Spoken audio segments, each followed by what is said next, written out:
What's up? Ton of news. Did you see the Netflix merger? I feel like there's a new merger every month. I feel like merger. We should have a segment called Merger of the Month. Cause what was it? The Paramount. They had to fire Stephen Colbert, right? Uh, then you had what was the other merger where they had to fire Jimmy Kimmel? Now you got the Netflix merger. Oh my God. Oh my God. But yeah, we're gonna talk about the Netflix merger. We're gonna play some audio for you from a what is this guy? He's like a dementia specialist, I think he is. This TikTok video. Epistemocerisis. I can't pronounce that word. I'm gonna play this audio from a dude who deals with dementia patients. Because there's still some of us out in the world that value doctors, value science, and value people who dedicate their life to studying things, and we value that information. There are still some of us left. I know a lot of the country has, you know, been sidetracked into thinking like just do your own research, bro. Which ironically, they're not very good at researching. You know, seems like confirmation, but they're going to confirmationbias.com. That's what they're doing. But you know, the people like Jim Brewer, who you know from Saturday Night Live doing Goat Boy or Goat Man, he did a whole stand-up special making fun of people who believed in science and scientists. So I'm sure, and here's the other ironic thing about this. So I'm sure when Jim Brewer goes to the not a doctor, when he gets sick, he goes to a medicine man, a shaman, Joe Rogan's shaman. Maybe he just goes to a veterinarian and he gets that. What was that stuff? Joe Rogan was pumping everywhere during the pandemic. What was that? The horse tranquilizer, the horse motion. What was it? What's up, Jamie? No, not ketamine. No, that's Elon Musk who loves the ketamine. No, what was it? Anyway, you know what I'm talking about. Joe Rogan was like, "Oh yeah, I'm taking the horse It was horse dewormer.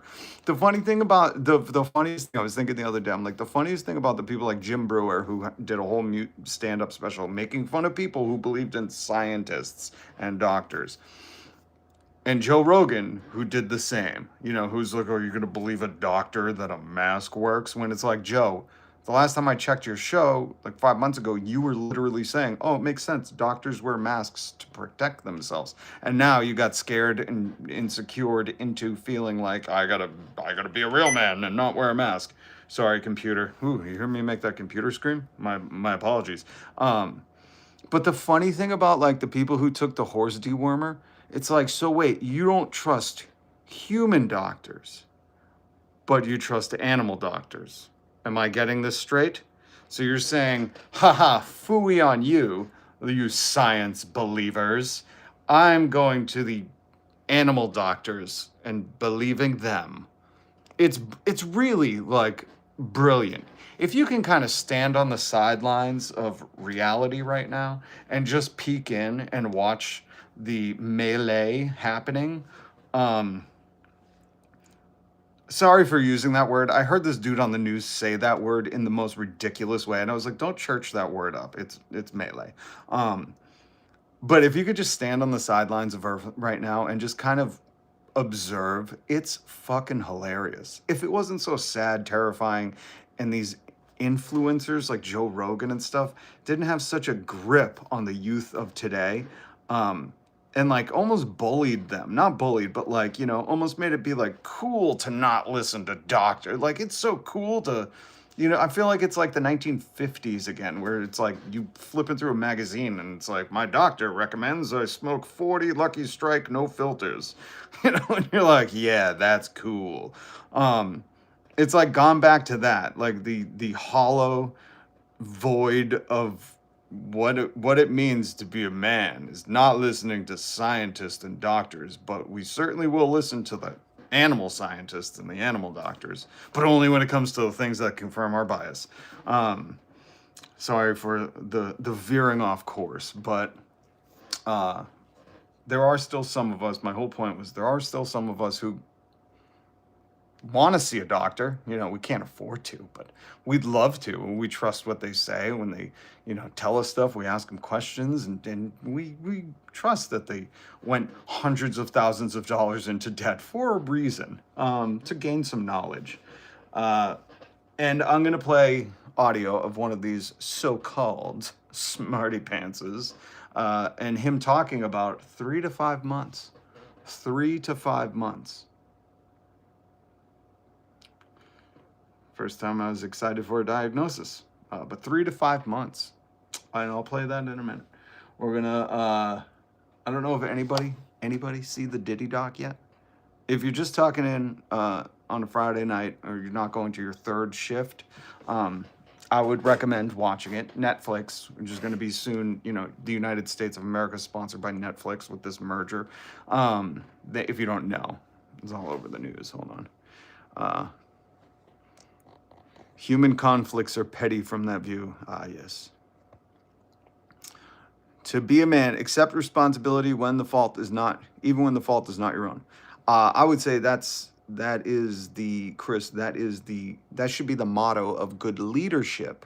You take on, as a leader, you take on the responsibility, even when, you know, maybe it was someone in your team that messed up. As the leader, you take it on. As a man, I would say you need to be able to draw boundary lines. I get the spirit and the vibe of what you're saying, but you don't just take responsibility even when the fault is not your own as a man or as a woman, because that robs people of being able to learn very important lessons. That if you claim that responsibility, it relieves them of their duty as a responsible person. So,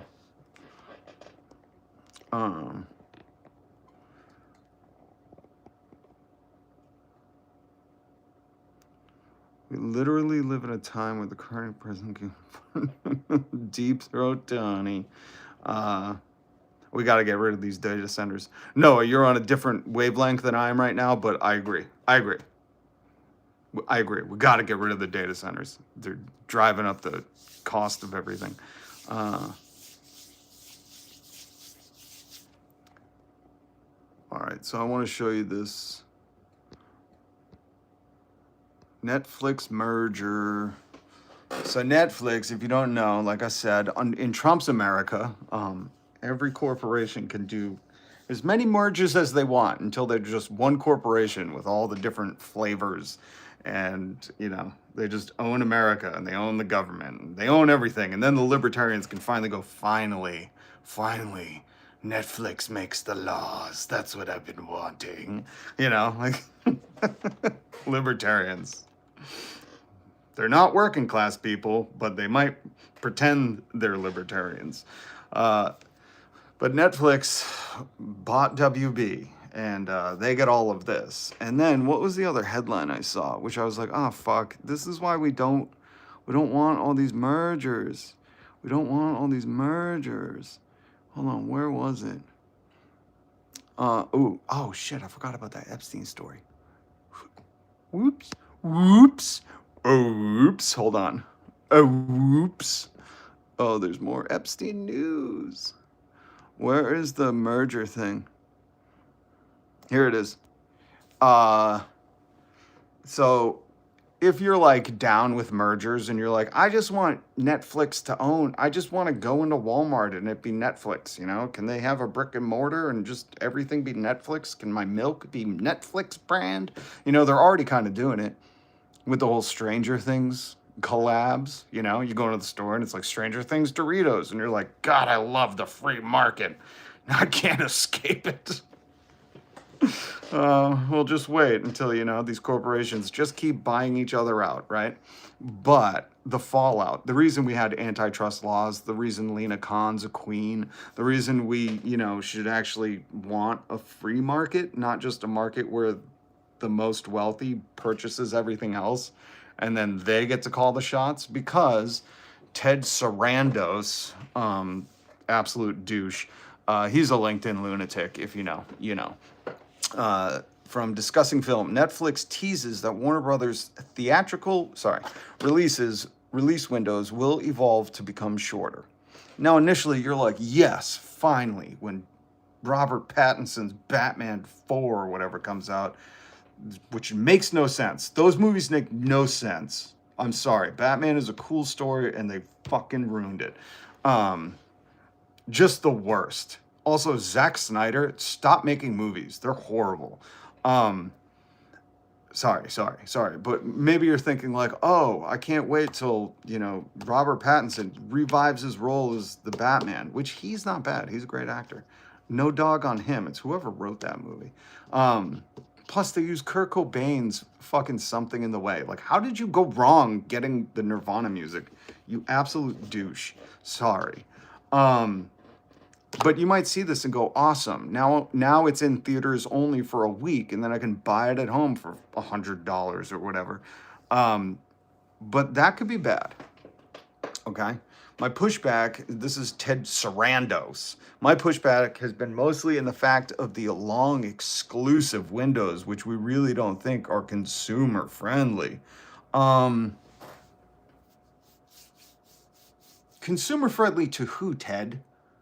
Because if you asked people that work at the movies, I don't know. There's a whole industry before we had streaming. This is hard to break down. So it's such a smart CEO or co-CEO. Now they have middle tier CEOs. This is just ridiculous. Just be one CEO, and then someone be CEO assistant to the CEO, or a CEO assistant. You can't do co-CEO anymore. That's my America. I outlaw it. But I don't know if Ted knows this. There was a whole industry of people going out on a Friday night going to see a movie. People that work there. There would be what are they called? The red carpet events. I went to a few when I worked in radio where you pre-screen. My brain's fucking fried. But you know what I mean? There was a whole thing that surrounded that. And Mr. Ted Sarandos' dream is just to get rid of the theaters, I guess. That long exclusive window is just really getting in the way of him being able to charge you, $100 a month for Netflix now. Because that's the other thing. I know you think this merger is great, but just wait. What is the date? Well, let me check this right. I don't have a watch. Mark the date today. The time 6:18. Somebody mark the date and the time, because if you have Netflix, you're getting an email. Ready for this? Here's the beautiful thing about mergers. Even though this is probably $1 trillion company, and they're like, oh, but they took on 10 billion of, the other company's debt. It's like, these people have the money to make these purchases. They have the stocks. That's why they do the buybacks. But they don't want to lose even a cent that we don't make here anymore in America. They don't want to, Ted Sarandos will not sacrifice 1 second in his indoor jacuzzi bath to help, pay for any of this shit. What he will do is send out a mass email to all his Netflix patrons and to let you know that because of the increase in quality products that we're delivering to you, you're going to be paying more. You will. And you'll go and you'll look up, did Netflix make money last year? And it will say yes. And then you go, why are you passing that shit along to me, man? I'm the one who helped you make that money. Or you take a cut out of the profits and value the consumer. But that's not how capitalism works. So just be prepared. Okay, we marked the time. Couldn't tell you the day, but we marked the time, 6-something. That I called it. Get ready for your Netflix increasing prices, unless you want the less. Is there even a free version with ads? I don't think there is. James quote, our movies aren't good enough. Only way to solve this is to release more movies, faster movies, more redos. That's the other thing. It's like, I was thinking about when I was growing up, there was the whole National Lampoon. I don't know about you, but this time of year, I love to throw on National Lampoon's Christmas Vacation. That's one of my favorites. And I'm like, that was such a unique gem, you know? And I think they maybe even redid those movies. Please don't tell me if they did, because I don't want to know about it. I don't want to know about it. But like, where are those movies? I know the kids have the Harry Potters and the Marvels and the Avatars, but where are those like weird, could have failed, Coming to America, Christmas Vacation? You know what I mean? Like they totally could have failed. These could have been flops straight to streaming, as Ted Sarandos wants to do. Like, where are those cult classics? If you know any, drop them in the comments. They've been increasing their prices. I know. That's what I'm saying. Get prepared for another price increase. It doesn't make sense. You know, it's like, we get it. You fucking bid the highest um to buy all this content, right? Gremlins. They got Gremlins. Oh, god damn. Gremlins just did, if you don't know, Gremlins did a cartoon of the Mogwai and their origins, which me and my son loved, you know, and then they just killed it. My son's like, why do they keep killing these? I'm like, because they don't, like, the profit margin isn't high enough. I don't know. I tell my kids, like, you write it. You know, if you want to see something created, you create it. Use that brain of yours. Well, what else they got? Game of Thrones. I feel like everything that you saw on HBO is going to Netflix now, you know? I seen the funniest meme for all you old heads in here. I saw the funniest meme today. It said, one dude said, they're going to package all these streaming services together and sell it to Gen Z as cable and cable plus. We're basically going in a loop, because I remember when, like, my brother was the first out of people I knew to do it. Like, people were cutting the cord, the cable cord, and they were getting rid of cable, and they were just going to, like, Netflix, or you had Netflix or Amazon. I think those are the two. This is before Disney Plus, before whatever HBO calls their thing. And you cut the cord, because you'd pay $9.99 or $7.99, I think it was, for Netflix, you know, and that's what you would have. But now there's Paramount, Netflix, HBO, Amazon. There's got to be more. Peacock, you know, and it's like, well, at this point, all of those became more. Maybe that was the whole plan. Maybe the whole plan was like, we'll get them back to cable. we'll all divide and conquer. We'll sell you one show at a time. Hulu, that was another one. Hold on.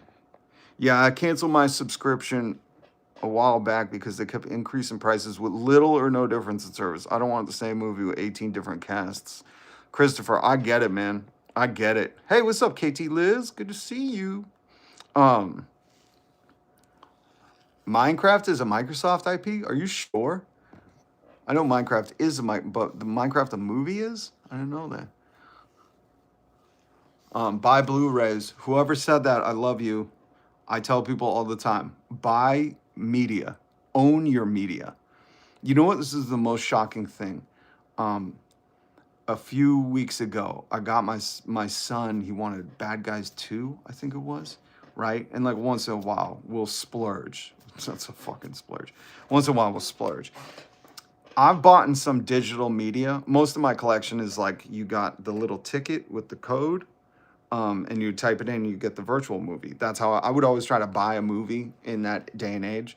I have some movies you cannot buy on DVD, but I would always try to get one with the virtual thing, because I just like having that virtual library with my DVD collection that my wife says is too bulky and in the way, and I say, I want to own my media. And you get it, Anarchy Chef too. But I always push to buy your own your media, because when I bought this movie the other day, I finally saw it, and we've talked about it here on the live stream. Hello, I'm Rob. I bring you the news every single weekday.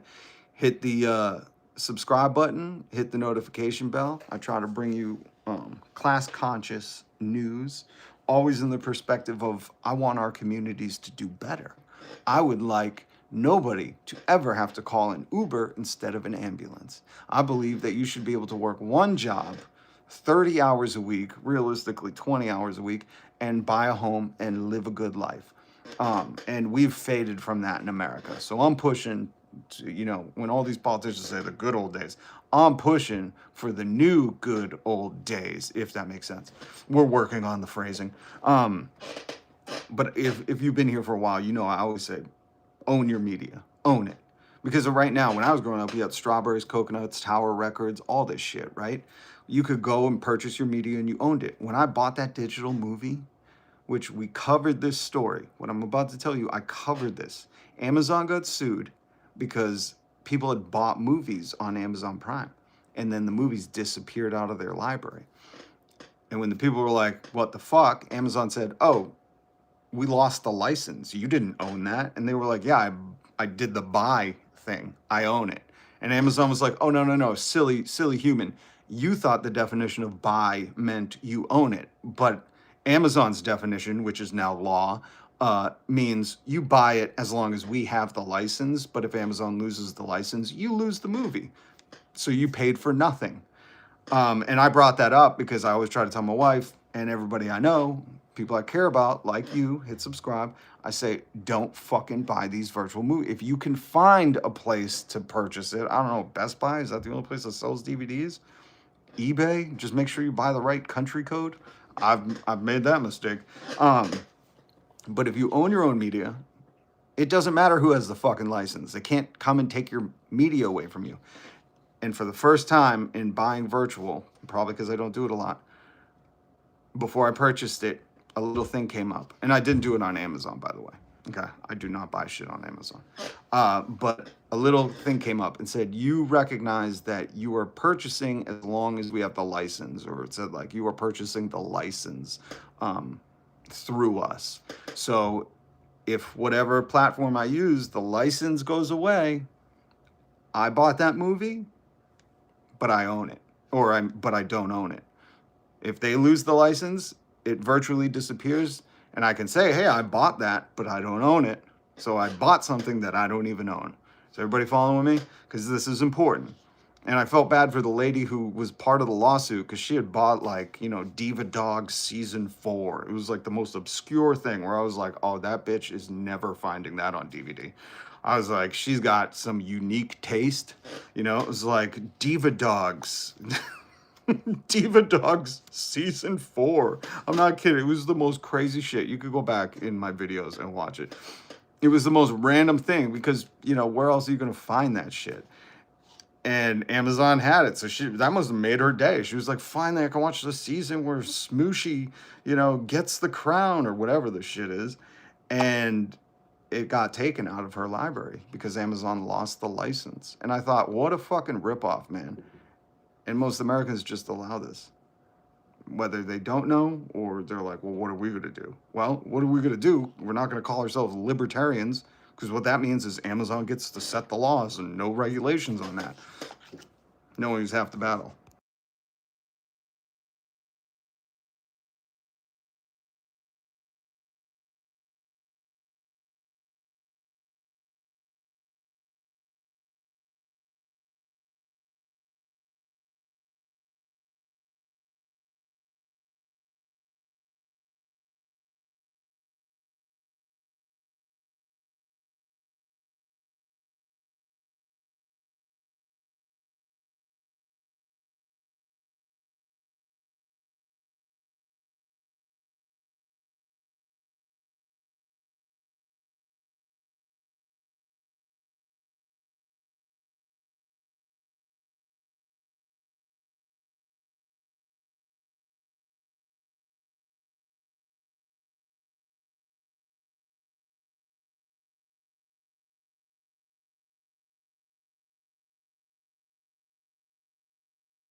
All right. What happened? Anarchist for Equity. I love it. We have Anarchy Chef 2 in here. Anarchist for Equity in here. I hope you guys have hit subscribe. What happened? I had to take care of something. Somebody else says, I'm not sure. I'm sorry. I'm a small hobbyist YouTuber. I've always called YouTube. Say hi to Smug Cat. You've met Grumpy Cat. That's Smug Cat. Oh, and she is smug. Look at you knocking over stuff on your way out. Muse. But yes, I'm just a passion hobby YouTuber. I make, this is not enough to make a living. Make enough for that great one meal a day, where the corporate overlords told me, if you can't afford dinner, just have cereal. And I said, what if you can't afford cereal? Have you seen it's like $8 a box?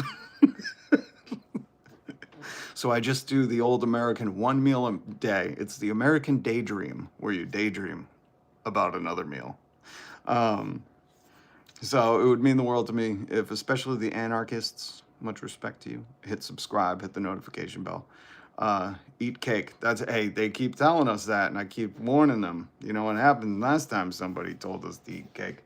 But we're going to get into some news. I'm sorry I went off on that tirade about the merger. I'm sure we'll hit it again. The cereal, you forgot about that. No, you never forget. Every time I see cereal, I go, oh yeah, that's what he said Americans should eat for dinner. The great country of America, where the wealthiest people in the world, I'm just going to call them the greediest people in the world say, hey, did you work really hard today? Both your jobs. Get home and still don't have money for food because the healthcare system, childcare, the fucking pay is not good enough, and home prices are out of control. Rent has been price fixed. The price of eggs has been price fixed. Well, that greedy CEO said, hey, I know you worked hard at both your jobs today and you can't afford dinner. So how about some cereal? And he went on the news and said that. And sometimes I feel like George Carlin, where he said, if you just are an observer to humanity, it's fucking hilarious. And sometimes I just have to stand back and observe. I go, this shit's wild, man. Because if someone, I just want you to think about this. If this, personally, if you just got out of your second job, right?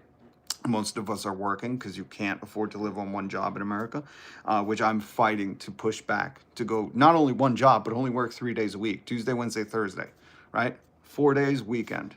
That's how it should be in the year of our Lord 2025. If you agree, hit subscribe. But I just want you to consider, like, when that CEO, we're going to look up his name. Hold on. I'm just going to fucking find the clip. CEO says, eat cereal for supper. Let's find it. Gary Pilnick. Oh, I remember that name, Gary. In 2024, CEO of Kellogg's sparked major backlash, suggesting struggling families eat cereal for dinner as an affordable meal solution. Yeah, the affordable meal solution isn't, we should really pay people more, We should tax wealth, not work. It was, eat my cereal for dinner. Let them eat flakes, The Guardian. That's a good headline. That's headline writing 101. That's why you work at The Guardian. Where is this the clip? I want the clip, you jerks. Don't paywall me. Yeah, here he is. Hold on, Gary Pilnick. This fucking twat. Oh. Hold on. News.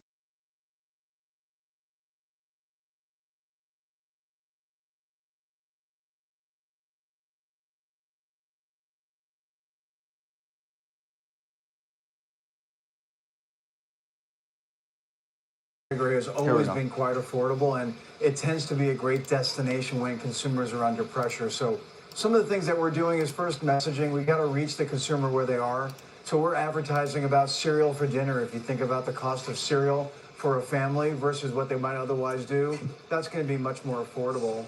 The other places that we like to go is we talk about making sure we have. This dude is a douche. You just hear his voice. My God, I don't like to judge people off the bat, but with the words and the voice, douche. Douche material. Primo doucho. Let's see if I got that clip. About cereal for dinner, if you think about the cost of cereal. Here we go. I got the clip. We got a new clip, folks. You were here for it. We got the new Gary Pilnick. Gary Pilnick. Bred to be CEO.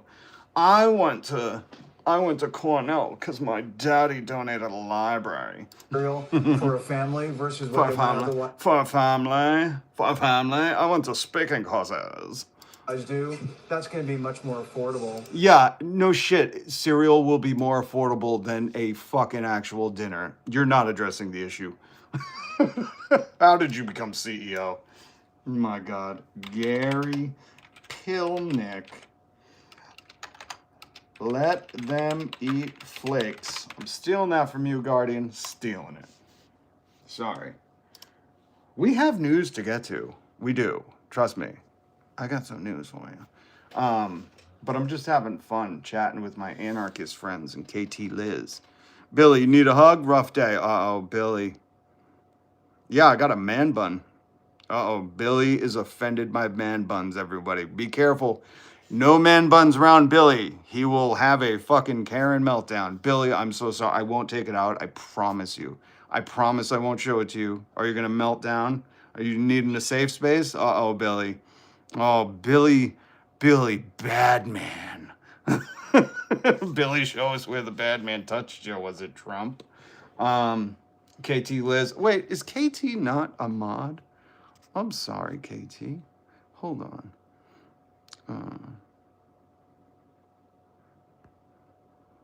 KT, if you chat again, you should be a mod. Really, Smug Cat? Hold on 1 second. Let me play this clip for you while my son, keeps doing this and messing with my thing. I heard you, you jerk. Hold on. And KT, if you chat again, I want to make sure you got modded. Cereal for dinner, if you think about the cost of cereal for a family versus what they might otherwise do, that's going to be much more affordable. Come on. Here you go. There you go, little girl. These cats are so goddamn entitled. So goddamn entitled. Okay. Get a real job. Oh, Crush is here. What's up, Crush? I'm trying to get a real job. Do you consider a real job what Joe Rogan does? Because that's what I'm trying to do.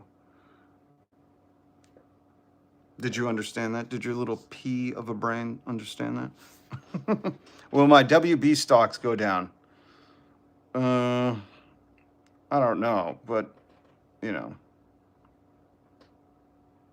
You gotta wait until, I thought Sopranos was HBO, not WB.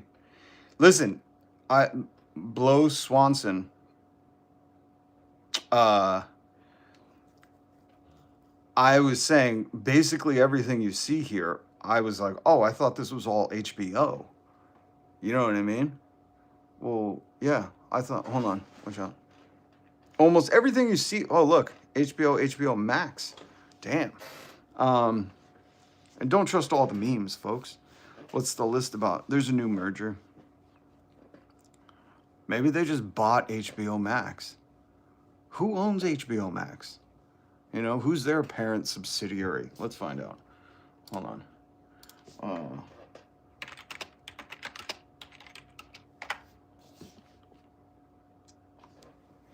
Guess who owns HBO? I want you to guess. I will wait. I know there's a delay. I want you to guess. It's on the list. We just said it. If everybody's going, wait, I thought this was HBO, because that's what I was doing. I even read the list. Shit's gone too far. The Paramount merger is going to be Dear on Wortham. WB owns HBO. And this is what I mean. It's sometimes like right in front of our face, but we don't ever assume it. Like I was saying, this whole thing, I'm like, this is like everything on HBO Max. So essentially, and this is so weird because I've read many stories about this merger. Nobody has said Netflix just bought HBO Max. If you have HBO Max, cancel your fucking account. Maybe that's why they didn't say it. I'm guessing they didn't say that because they're like, oh shit, we could get these people to pay double for the same thing. Because right down here.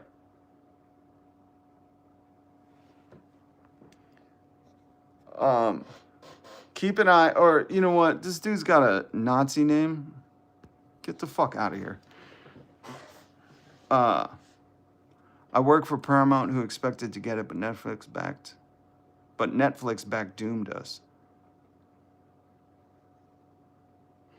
The trumpet at the helm, everything is in trouble, stocks in a bubble, no one wants to admit. I think there's a few people that not only admit it, but have called, seen it coming, seen the signs. There's a huge AI bubble. I just played the video the other day for you. If you want to go back and watch that video. Peace. But this is interesting that we're discovering this together. Even though it was on the list and I was saying this is everything on HBO Max, not a lot of companies are reporting like, hey, Netflix bought HBO Max. Yes, they bought WB, because when you see that, I don't know how old you are, but I think of Looney Tunes, right? But not many companies are saying like, oh, Netflix bought HBO Max. If you have an HBO Max subscription, I think it's worthless now if you have a Netflix one, because Netflix just bought all that, everything. I don't know when it's going to happen, but I thought it was weird because I was like, yo, there are some things. Oh, and who said Minecraft was the movie was a Microsoft thing? Because it's not. It's in here, film rights. Because I didn't think it was they got the Wizard of Oz, the original. Oh my God. Oh my God, Netflix got Wizard of Oz. God damn it, Ted Sarandos. We're talking about the merger. Annette Lalonde, 1977. Good year. Annette. That's what we're talking about. The Netflix merger. We got some other news to go into. I'm gonna play a doctor. I was saying some people still value science and doctors. I know Joe Rogan doesn't value doctors, and Jim Brewer makes fun of people who go to see doctors. Ironically, they'll go see your pet's doctor, known as a veterinarian, and they'll take horse dewormer. So they do value some doctors, just not the ones that give them the confirmation bias they need. Anyways, it's hard to explain. But this doctor, actually, let's just play that clip because I've been talking about for a minute. And this is the 3 to 5 months left title that you saw.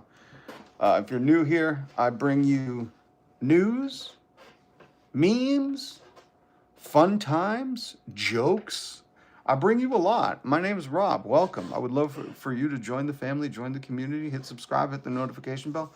There's a lot of MAGAs, a lot of maggots, MAGATS, that say, get a job. And I say, I'm trying, that's what I'm doing here, man. This is a passion project, a hobby, a love of mine. I worked in radio for 20 years until private equity, Bain Capital bought it out and destroyed it. But now I'm trying to get a job, just like Joe Rogan. You know, what's that Schultz and Schwab and Callahan? I'm trying to do what your alpha men do. You know, all the guys who were like, you need a real job with Mike Rowe. Even Mike Rowe didn't work a fucking real job. He just filmed the guys doing the real jobs.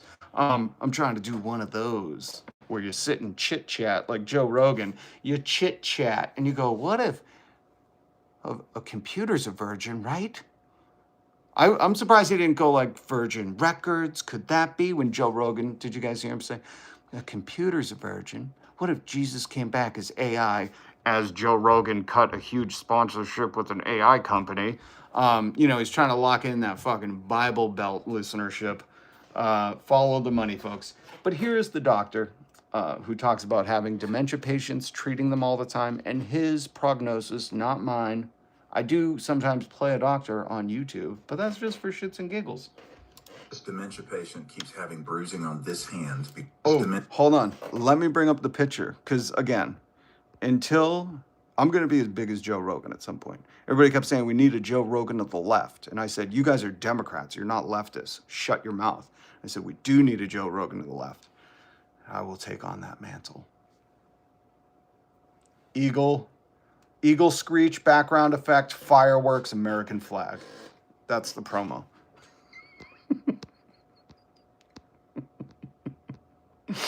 All right, where's this guy? Here he is. This is the video I'm showing to you, okay?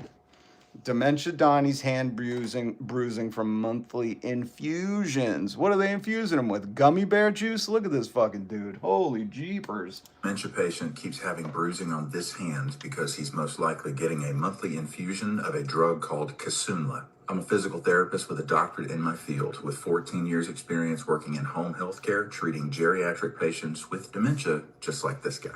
Kisunla is a monoclonal antibody drug that is used for early symptomatic Alzheimer's disease. It targets the amyloid plaques that want to form on the surface of the brain and slows the progression of the disease. While it targets the Can I just hold on? amyloid plaque formation, Can I just say that, like, you know, I don't know what the amyloid plaque formation is, but if you said, I'm sure the doctor who saw him at Walter Reed when he went twice or had 2 MRIs, whatever it was, and then he said it's preventative care, and anybody that knows anything about MRIs would say, well, you don't get 2 for preventative care.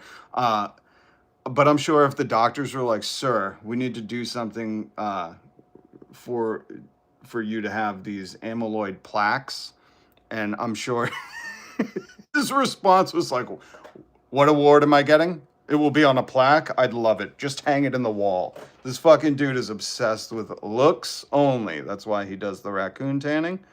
You know? it does not improve symptoms, which is why, on top of being a colossal piece of shit anyway, you're going to see his mental capabilities and inhibitions disintegrate. Disintegrate, he just said. You're going to see his... Hold on, listen to that again. I know he's talking softly. Way, you're going to see his mental capabilities and inhibitions disintegrate on fucking camera. It's just meant to slow progression. That's why. So he's basically saying these infusions he's getting, it's to like slow it. It's not gonna make him, any better. The dude is doomed. That's why you hear him say, if you're wondering if we're already witnessing his mental capabilities disintegrate. I love that word. They're disintegrating. It wasn't the brain because I took a cognitive test and I aced it. I got a perfect mark. Now, I just want to ask you, after hearing our president, not my president, our president say this. It wasn't the brain because I took a cognitive test and I aced it. I got a perfect mark. Does that sound more like a president speaking or your 8-year-old who just got home from his first day at first grade? Can't be the brain because I aced it. Perfect marks at the doctor. Because we all know when you go to the doctor and you come home and you report to everybody, I got perfect marks. This is lunacy. Anybody that supports this dude or thinks this dude is anything other than fucking disintegrating brain cells is a moron. Okay, sorry to upset you, MAGA, safe space, but remember, fuck your feelings, so let's continue. Why roughly once a month you see his hand bruised, covered with makeup, and in this case, covered with 2 Band-Aids, because his veins in his hand are suffering repeated trauma from the infusion. One of the most common side effects of using Kisunla is called ARIA, or amyloid-related imaging abnormalities. These include swelling of the brain or bleeding on the brain. A small bleed on the brain is most likely what happened when he disappeared over Labor Day. Probably gave him the highest level of medical attention immediately. I hope they gave him the horse dewormer that him and Joe Rogan loved. I hope they just were like, hey, for good measure. Stop the bleeding. Joe sends his best regards in a get well package, and it's just got bottles of horse dewormer and flowers. Oh. And this is probably why you see the drooping of his face. Yo, we've seen the drooping of his face. Oh, we've seen. No, he's just frowning. He's just smizing. Because he's had a small TIA or stroke. Small stroke. I wish, listen, when a reporter, this dude is so fucking disrespectful to people, and he's the president, so people are like, I respect the office, I'm not going to talk some shit. But I just wish one person, when he's like, quiet, piggy, or says, you're an idiot, or calls it, I wish somebody would just be like, what is your brain bleeding? What's wrong with you? Your parents not raise you correct? Just say something back to him. He's such a dickbag. Who would let anybody talk to them like that? I'd be like, bro, you are my fucking employee. People voted for you. I pay you with my tax dollars. You watch your mouth around your boss, you goddamn hick. From that bleeding. And the risk of ARIA can be higher for somebody with certain genetic factors, if you know. I'm guessing genetic factors. He means this dude eats McDonald's like 3 times a day. Oh, and the manufacturer of Kisunla, Eli Lilly. Eli Lilly, we all know them, the makers of insulin. And they also had their stock price crashed when Elon Musk had the brilliant idea of letting anyone be anyone on Twitter. The same pieces of shit that were in the room when somebody passed out right next to him. And this asshole didn't do a fucking thing because he has dementia. Listen, this is the only time we're going to get to enjoy dementia. I hate to break it to you. And MAGA, just suck it, okay? Remember the whole F your feelings, drinking liberal snowflake tears? Remember all that? Like, just shut up. Comedy's legal again. Elon Musk declared it in between his sig hails. Legalize comedy. So they made comedy legal, so we can make fun of this douchebag with dementia. He's the only one we'll do it with, and we're going to do it. Said it before and I'll say it again. I think he's got 3 to 5 months left in the land of the living when you compound all of these. Did you hear that? Because he has dementia. I've said it before and I'll say it again. I think he's got 3 to 5 months left in the land of the living when you compound all of these symptoms along with possible heart failure, kidney disease. Thank you for your attention to this matter. You're welcome. And thank you for posting this matter. So, wanted to play that for you. You can go find it at, I can't pronounce that, Epistemisicrisis.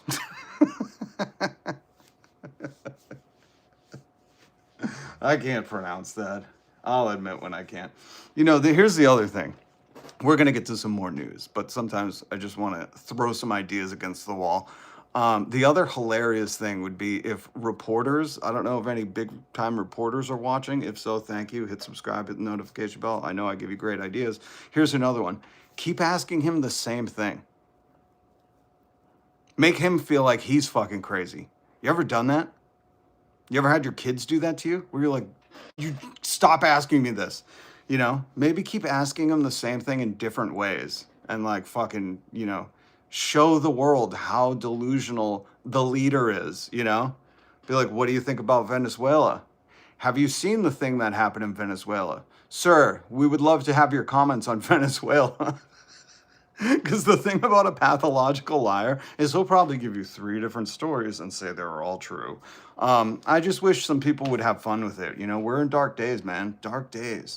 We're on the long watch. That guy says 3 to 5 months, you know? So we're on the long watch. And they're not giving us any information. The most transparent regime that Pam Blondie says still hasn't even released the Epstein files. You know, we're getting secret island videos, island boys, from the House Oversight Committee. You know, like he signed it, release it. You have 30 days. Release it. Release the Epstein files. You're all over it. So I don't believe they're transparent. But if they're not going to do this, the least we can do is have fucking fun with it. Ask them a bunch of questions, all the same. Have every reporter, the pool of reporters, just get together and be like, we're all going to ask him the same questions at different times. You know, make him feel like maybe he's fucking losing it. Or make him think, like dementia patients do, that he hasn't answered that question. Have him go on a long tirade, but he'll probably change all of the facts from the time before. Like, let's get creative, folks. You know, if we're fucking going to crumble as an empire, let's have some fun doing it. That's my inspirational speech for today. Island boys. Island boys. I see we got some MAGAs in the house. No, I don't live in a state of constant stroke, but he does. Your God King who blew Bubba does. A quick video, I didn't take a photo of this one, on Admiral Halsey standing up to Pete Hegseth. I just want to play this. This is from end.yt.supremacy. End white supremacy on TikTok. Oh, hold on. Okay, this story is wild and it's moving fast. Secretary of Defense Pete Hegseth. By the way, this is about the Venezuela drone strikes that we've been covering here in the news on the channel, and how we've just said he's Secretary of War Crimes. These are just war crimes. The thing is we're not in war, so they're just kind of crimes against humanity. We've been saying this all week, but this is what he's talking about, and these are more developments. Reportedly hauled Admiral Alvin Halsey into his office because Halsey refused to carry out attacks on fishing boats in the Caribbean. Halsey told him straight up he was worried about civilian casualties. Rather than addressing that, Hegseth pushed back and reminded him of his sworn duty. But here's the part that matters most. Halsey responded that after 40 years of service, he was not going to follow an illegal order. And that is when Hegseth threatened to strip him of his command. And the meeting blew up. And get this, within 15 minutes, Admiral Halsey submitted his resignation. Now members of Congress have reached out, and Admiral Halsey has agreed to testify about why he retired, and he's bringing receipts. This could be a massive turning point. Stay tuned, because this one's not going away. Share your thoughts in the comments section. I'm not going to share my thoughts in the comments section, but we're going to pay attention to that, because if this admiral who refused illegal orders retired then, I'm sure America would like to know why all of this happened. What were the orders? What was the, we all know that when Donald Trump took his fascist regime into the Gold House, whatever it is now, the Epstein Memorial Ballroom office center. We all know that they, redid all the paperwork and said, hey, now you need an oath of loyalty to the Orange King. And we covered that here as well. Hit subscribe, hit the notification bell. So, anyone that isn't a loyalist, or redcoat, redcoats were during the Revolutionary War, a red hat. I talked about this week. This is where you'll learn this new slang for you. Back in the Revolutionary War days, the redcoats were the British who were defending King George III. They were Benedict Arnold. They were traitorous to the people who wanted to be in a land with taxation with representation. Nowadays, we don't have red coats, but we do have red hats who are traitorous to the working class and the American people and everyone that stands for the Constitution, due process, yada, yada, yada. So the red hats are our modern day red coats. What else? Did anybody see the 50 Cent Netflix doc? Anybody? Trump can't operate on an umbrella. Listen, I said this yesterday, man. Would you want this dude driving your kids to fucking school? Would you feel safe if this guy pulled up with a bus picking up kids? I would be calling somebody, the authorities, because I would be like, I see one of Jeffrey Epstein's close associates rounding up children, but I'm just talking about the driving part. Would you trust this man to drive a bus full of children, 4 blocks? No. Why? And you agree, MAGA. MAGA even agrees. I know the rest of us that aren't in a cult are like, no shit, Sherlock. MAGA agrees. And you know how we know? Because they always go, sleepy Joe Biden was so old and auto-penned everything, I couldn't vote for him. And Trump is older than Biden. Or their share of Smucker's birthday on Good Morning America. These are old people that should not be running the country. What country are you trolls from? China, Russia, Iran, India? You forgot Nigerian prince. Hold on. So did anybody see the Diddy doc on Netflix?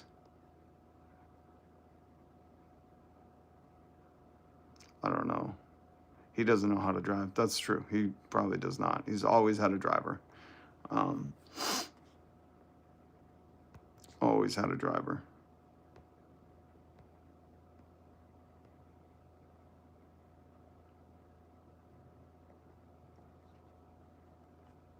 So let's continue on. Oh, let's go through some meme news before we get to here, because there's a lot of MAGAs getting upset. We'll play a game. I wanted to turn this into a game, actually. Didn't want you guys to see it all. I was trying to figure out how I could turn this into a fun game that we could play here on the live stream. If you guys remember Family Feud, the survey says, name something that triggers MAGA cult members. Well, let's see. I talked about the Epstein files. That triggered them a lot, right? Oh, number 1. Ding, ding, ding, ding, ding, ding, ding. Does anybody else want to give it a guess? Because there are some empty ones on this side. So let's see. What survey says truth and facts bugs the MAGA cult triggers? We got to use trigger. We got to use their language. What else triggers the MAGA cult members? Let's see. Kamala, is she up here? Is Kamala up here? No, it is one. It is right here. Ding, ding, ding, ding, ding, ding, ding, ding, ding, ding, ding, ding, ding. What else triggers the MAGA cult members? Gay people. Gay people are gay cakes. Gay cakes. I'll give you gay cakes. Gay cakes. Peace prize. Peace prize is right here. Peace prize. IQ. IQ will go with truth and facts. What is triggering the MAGA cult members? We already went over gay, Amy. Amy, who's calling in from Nigeria, funded by Russian money. But she didn't know. She's like Tim Pool. I was duped by the tricky Russians. I just sowed propaganda and advocated for civil war, not knowing it was Russian money I was taking. What else triggers them? Obama's a legacy. That should be down here. Spelling bugs them. Real U.S. history. Oh, am I going to teach my children to hate themselves? No, you teach them history. Women's rights.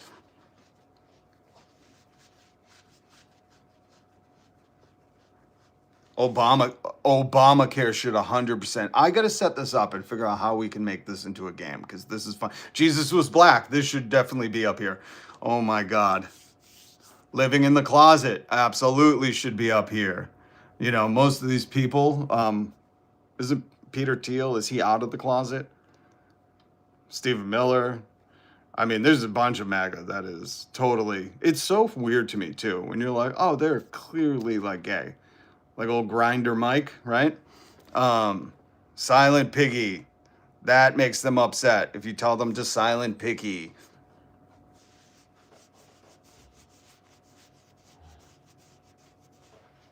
Facts. Truth and facts are up here.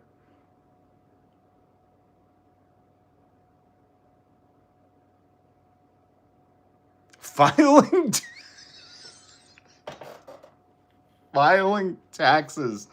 Filing taxes definitely triggers. Do you guys remember? It was about a decade ago when Donald Trump was running for president. He's the only one that hasn't released his taxes because it would probably show ties to Russia and the corruption and all that stuff. Just Google why Donald Trump can't have a university or a charity foundation in New York City. But do you guys remember when Donald Trump was like, I'm being audited and I'm going to release him right after the audit? That was like 10 years ago. Maybe more. Probably 10. 10 years ago. He's been audited. Can't release his taxes. You guys still believe that? Hilarious.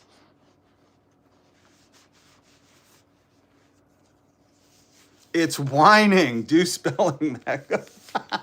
Yeah, the whole time that they were saying winning, it was actually pronounced whining. That's all Donald Trump does is whine. Oh, I'm treated very unfairly. Very unfairly.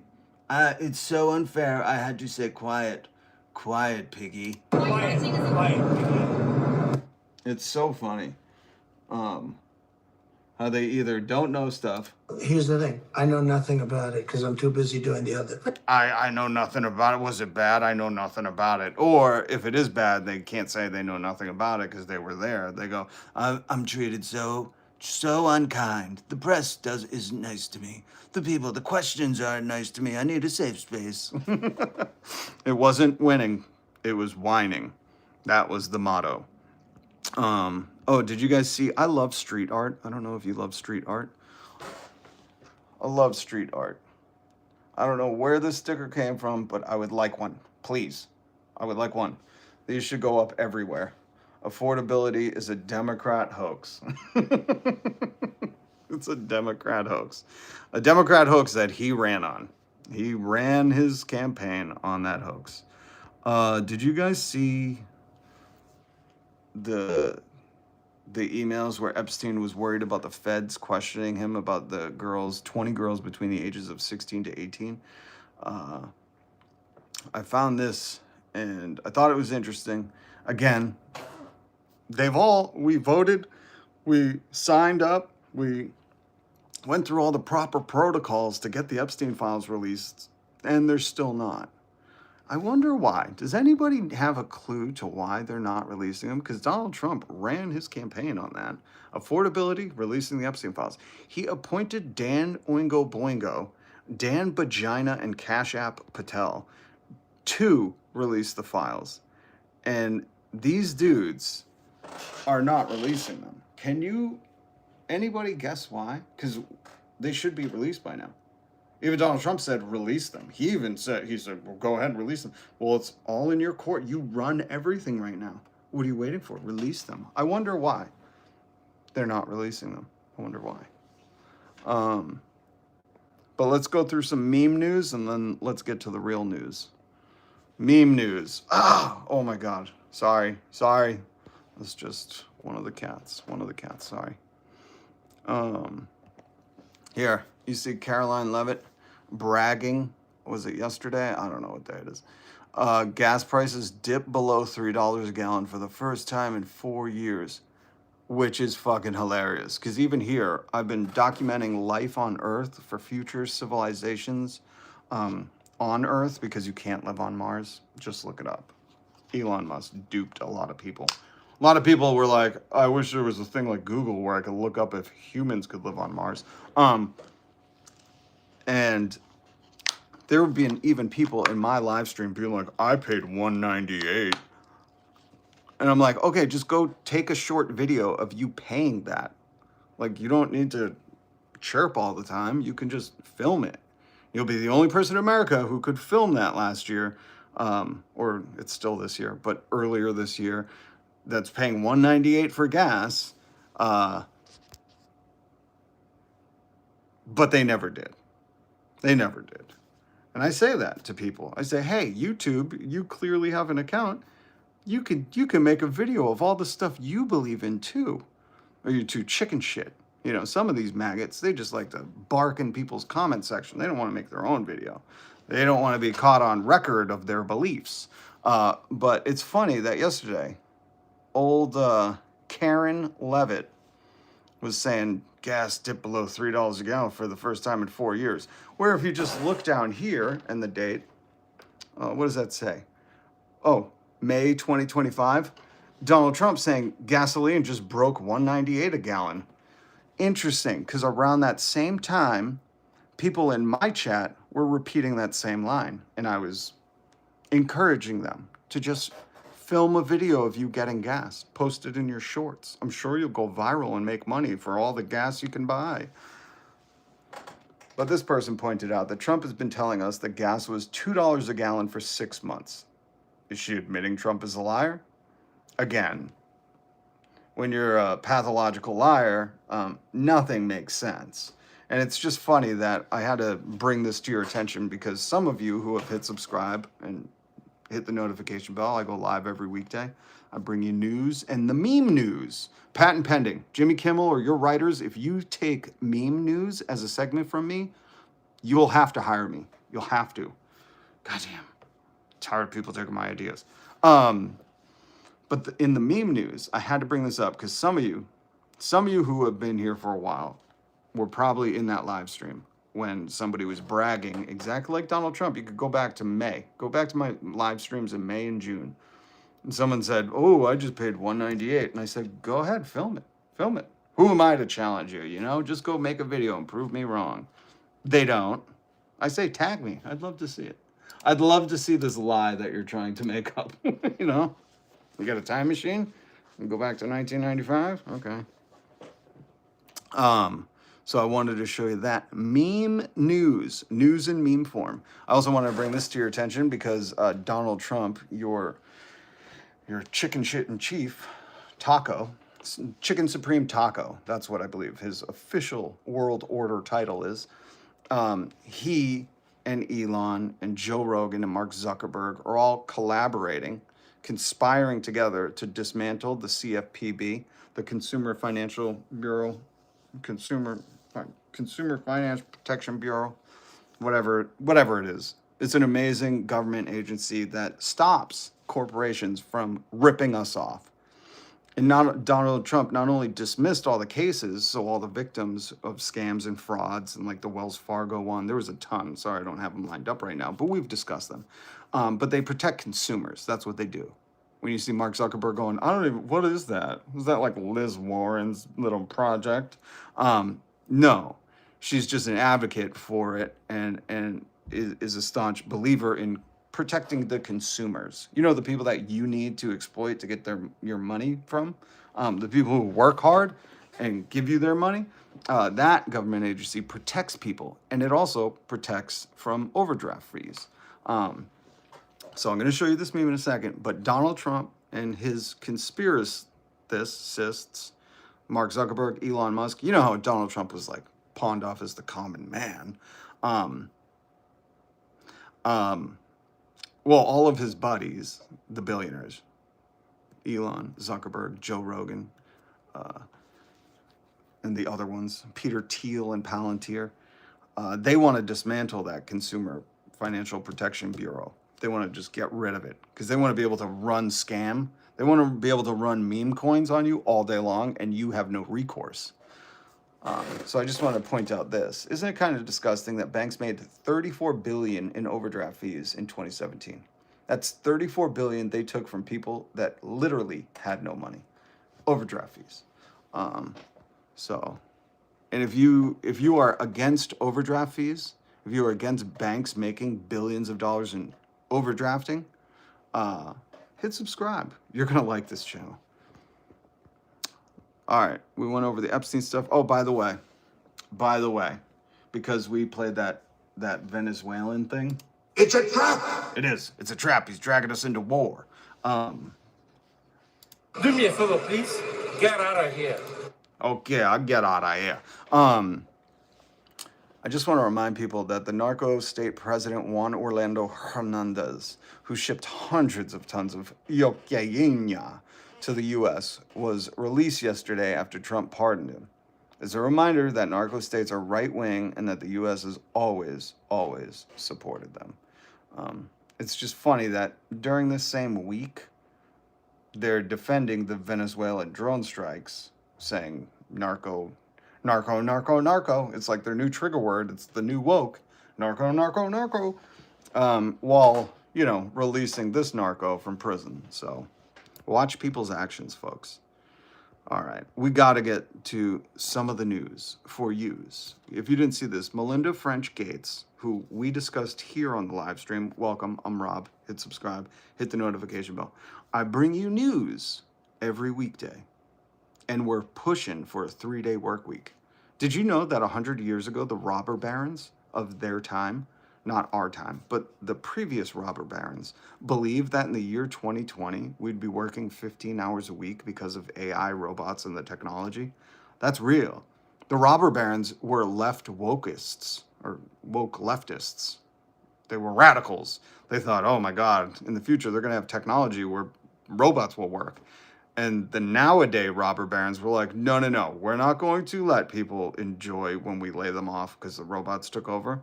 They need to suffer. So, got you, past robber barons. But you know Melinda Gates, who divorced Bill because of the Epstein files. We reported on that story here. She did an interview where she said, yeah, that was like a major thing, If you're associated with people going to the island and friends with Epstein, that looks bad on you. Hey, MAGA. Trump was Epstein's best friend. So she was like, I can't be married to one of them scumbags. I'll file for a divorce. And it made her so wealthy. And now she's saying, she's doing Def Poetry Slam, I'm guessing, because she wasn't really slamming anyone. It wasn't like she came in and she was like, bitch, you look like the new Bruno Mars to Mark Zuckerberg. It wasn't like a fucking roast. Like, she was just like, they're not giving enough money away. And we all solemnly made a pledge as billionaires to give half of our money away before we pass. And that's a real thing. It's the giving pledge. But Melinda spoke about the giving pledge. We've talked about it here. Bill Gates, Warren Buffett, they all have a pledge to give away most of their wealth before they pass. This is a real thing. And they can't do it, by the way. Warren Buffett, we talked about on this show, that he was talking about giving his kids a deadline of 10 years to give away the wealth because he didn't think he was going to live, or his wealth would surpass him. And he was giving them a deadline of 10 years because it's so much money, they can't even give it away. It goes into like how much, hold on. Let me get back to the story. This is a different one. Where's Melinda Gates' wealth? Where is her thing? Where is hers? Hold on. Look, French Gates is worth $17 billion, and she's been giving it away like wildfire. And she's still, essentially what happens is because of compounding interest, because they have so much money and it can just sit there and make more money, that they could give millions away, but the interest on billions is more than they can give away. So they just can't, it's physically, like, this is what people don't understand about the greed in America right now, is that, well, some people are like, hey, you should be able to work one job and afford to live. Other people are like, I can't even give away all my money before I die. God damn it. This is real. That's why I say, there's sometimes you just take a step out of life and you stand on the sidelines, you go, this is fucking hilarious. This is like the worst graphic novel I've ever read, All the greedy people are like just running train on these workers.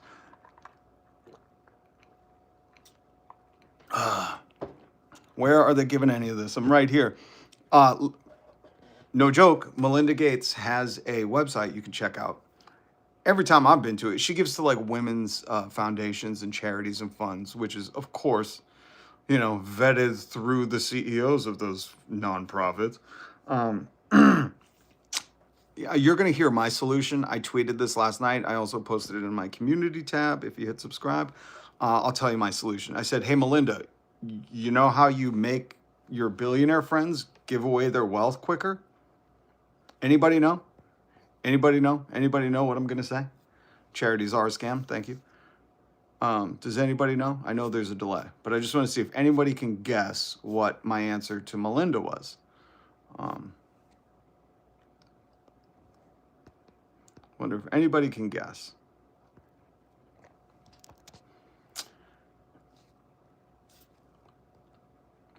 Taxes. There it is, Dusty. Thank you, PTA Reflections. I said, Melinda, guess what? You could lobby. You could buy back the politicians that your billionaire husband bought. You could buy them back and lobby for tax rates to change. Corporate tax rates, personal income tax rates. And then guess what? You don't have to just leave it up to them. They probably get so busy trying to go to Mars. You don't have to leave it up to them. If we just install tax rates where it tax these people appropriately, you could fix this problem. We could fix it overnight.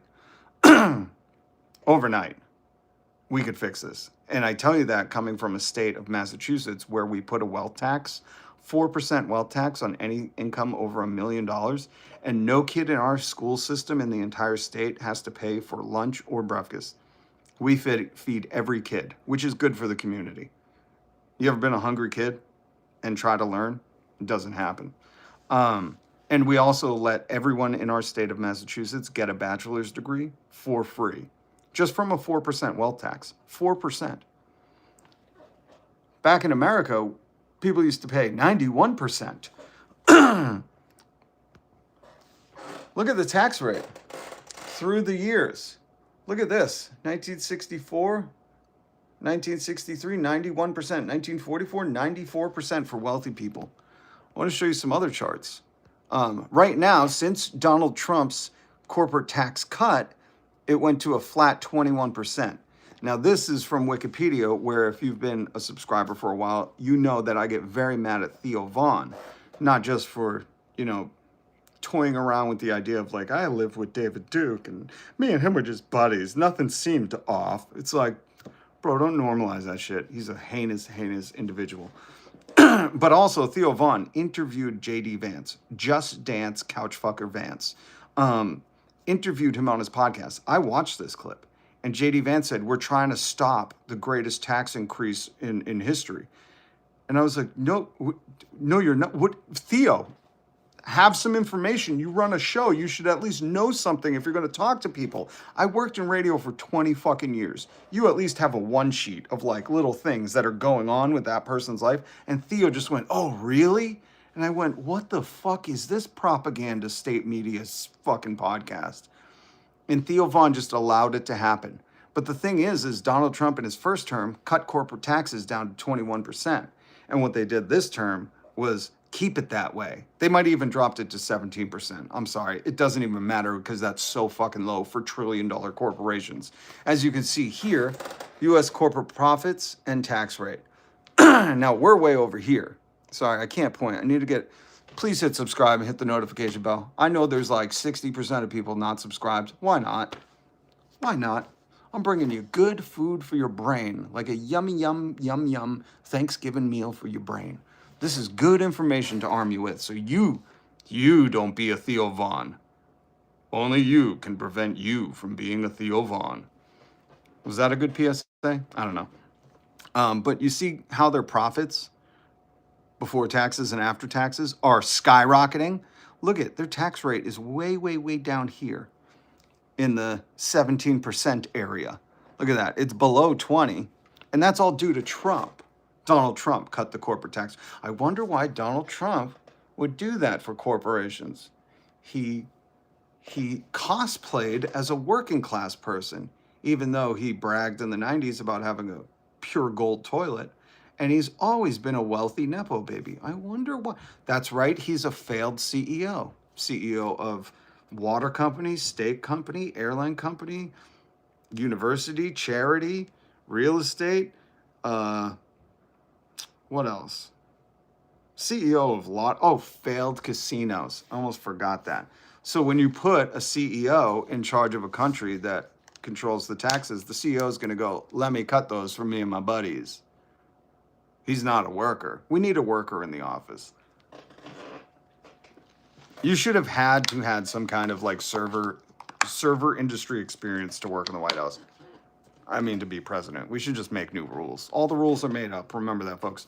So I wanted to show you this because this is not helping us. Corporate U.S. tax rate fell from, I can't read that. It says something else. Something percent in 1942 to a maximum of 38% in 1993. What does that say? I can't read it. But the passage of the Tax Cuts and Jobs Act on December 20th, 2017, cut it to a flat 21. Corporations are paying less in taxes than you. Most working people pay around 22%. Trillion-dollar companies, this money's in trillions, pay less. Now, if you disagree with that, let me just ask you, do you think you utilize more resources in America than a trillion-dollar company?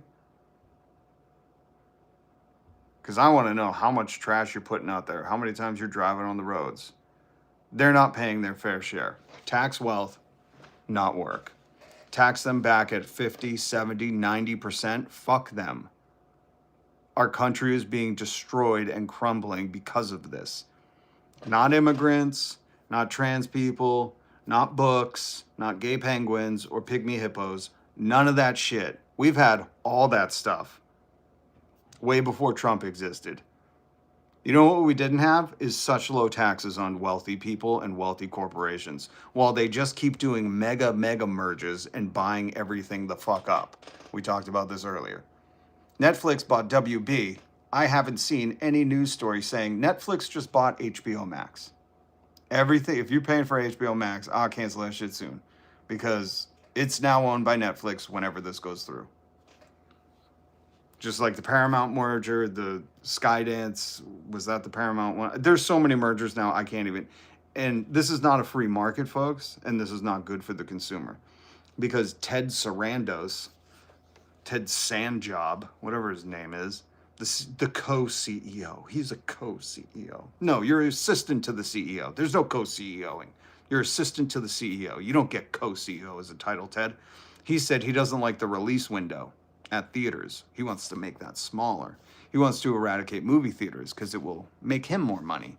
So just get ready for your nice little email from Netflix saying, we're trying to put out the best quality product. We're going to have to raise your prices. Okay. So Melinda, back to Melinda. She slams billionaires. She's, this is a very interesting critique of the system. Because again, in this article, linked down below, she talks about the Giving Pledge, a movement she started in 2010 with her ex-husband, Microsoft co-founder, and Epstein good friend, Bill Gates, and Warren Buffett, the chair of Berkshire Hathaway. French said that the people who signed the Giving Pledge, which encourages billionaires to donate a significant portion of their wealth, have been giving money at a massive scale. This is about the Giving Pledge, okay? You can read this down below too, I believe. Hold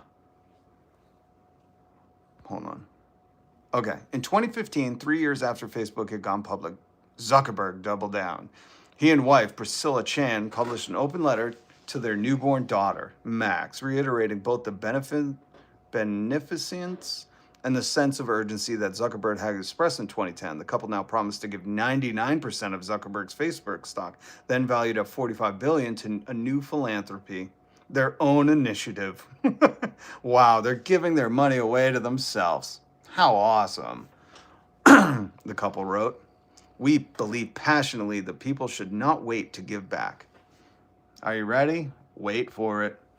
But waiting, it turns out, is precisely what they did.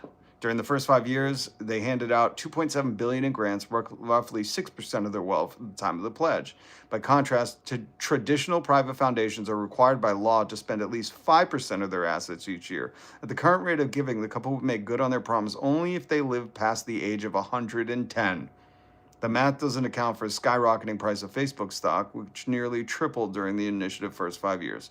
Zuckerberg, of course, could decide to accelerate his philanthropy later in life and give up to his commitment, but it's a slow charitable roll encouraged by the U.S. tax system, which perversely rewards rich donors for their procrastination.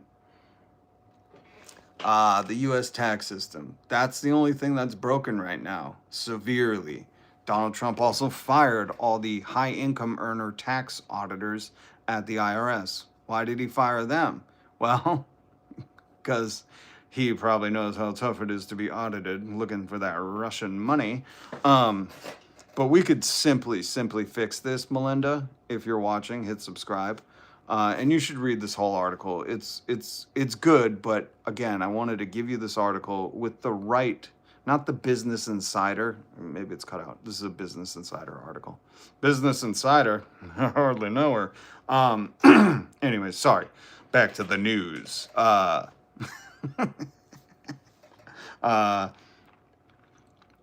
wanted you to, if you read this, I wanted you to think about when Melinda Gates is slamming her billionaire friends who aren't giving enough.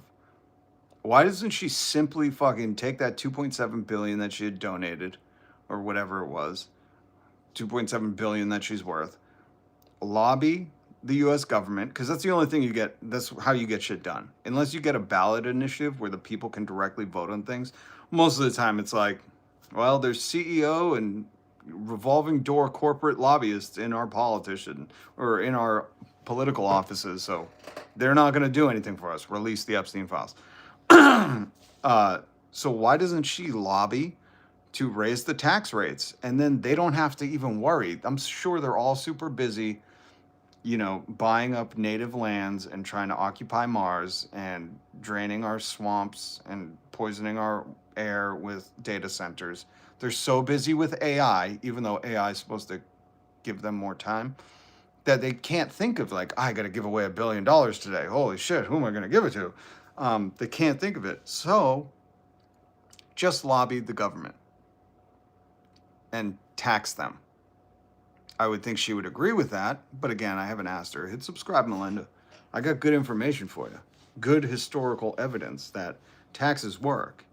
You know, that golden age that Donald Trump talked about in the 50s, but he was referring to racism and not the high tax rates on high earning individuals and corporations. And that's what gave way to the middle class. We could do that again. We could. Also, to the person who said, I'm right here, I forgot, I got sidetracked. Chief, what's up? I got sidetracked. Melinda does have a website where it's her giving thing, and oddly enough, you can never like be like, hey, I'm doing rough. And it's always to like foundations. But I highly encourage you to look it up and go for it, Just apply. Be like, Melinda, you have billions of fucking dollars, man. I'm trying to keep the heat on, just who gives a shit? She's already complaining she can't give it away fast enough. Be like, yo, I'm right here. I will help you. I will help you. I will help you.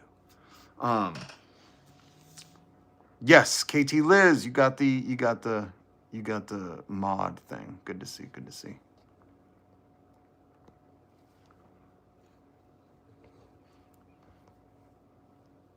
Dusty. I like the cat in the box. Joe Rogan is 4'7". I've ridden an elevator with Joe Rogan, had him on the radio show a few different times. And he's like 4'8", He's a tall wee man. A wee tall man.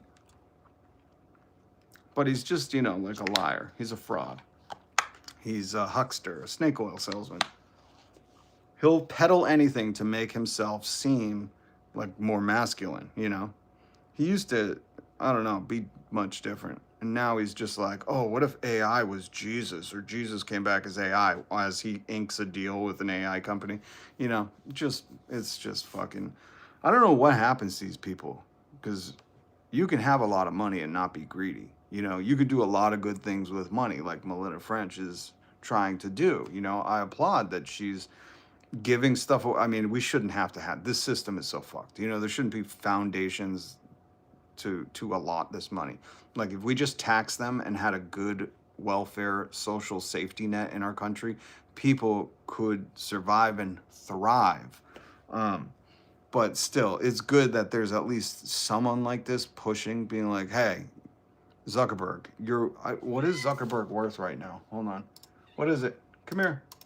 What is it? What do you need? Come here. What is it? You want to see the cutest one? Hold on. I want to see the cutest one. Wait, let me look up Zuckerberg's worth. Because in that article, he was worth what?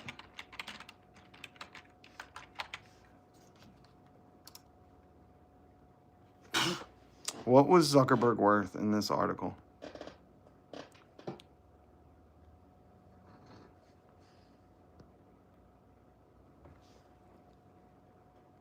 Valued at $45 billion, his Facebook stock. Anybody want to guess how much he's worth right now? If you thought 45 billion was a lot, 250 to 270 billion. So I mean, he could have gave, most of that away, and that stock would have made him still worth that much, giving most of it away. It's so crazy. I hate the trolls. Go back to Russia, man. Just get the fuck out of here.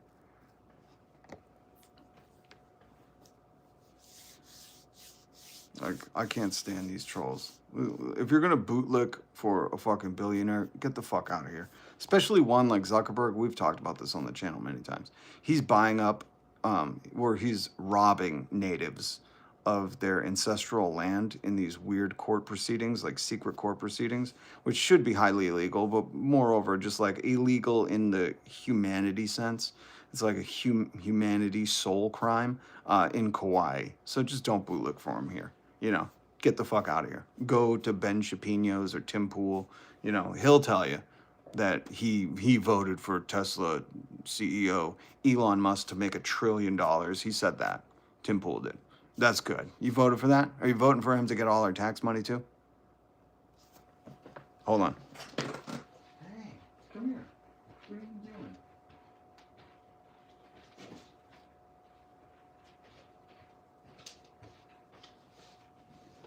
doing? She just got up. Some of these cats, I don't know, man. Some of these kitties. Can you say hi? Say hi to Chief and Katie.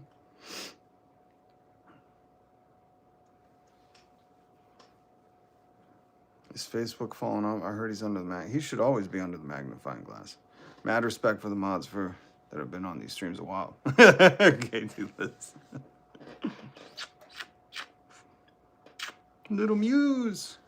She doesn't like humans, though. She is not a human fan. She does not like the humans. Right? She does not like the humans. She'll talk to me, but she don't like the humans. Oh, Odin. What's up, man? Good to see you. Do you miss me? Yeah, man. I'm glad to have you back. Glad to have you back. That's your spirit animal? Listen, that cat is so beautiful and has the thickest coat. Like, that cat is a pure fucking Siberian forest cat or something. You know what I mean? Like, that cat is, it really is like, that cat, I can't even express it. Like, when you hold that cat, she's a portly little kitty, too. She's big boned. It's big bones. It's the bone structure. She was like the bigger one out of the litter. And her coat is so thick, because if you know, like, some cats have really, really thin little mangy coats. If Orangey comes down here, I'll show you Orangey, because he's got this like thin, scrubby. He's a little scrapper. But little Miss Black Cat is she's got this like majestic coat. It's crazy, man.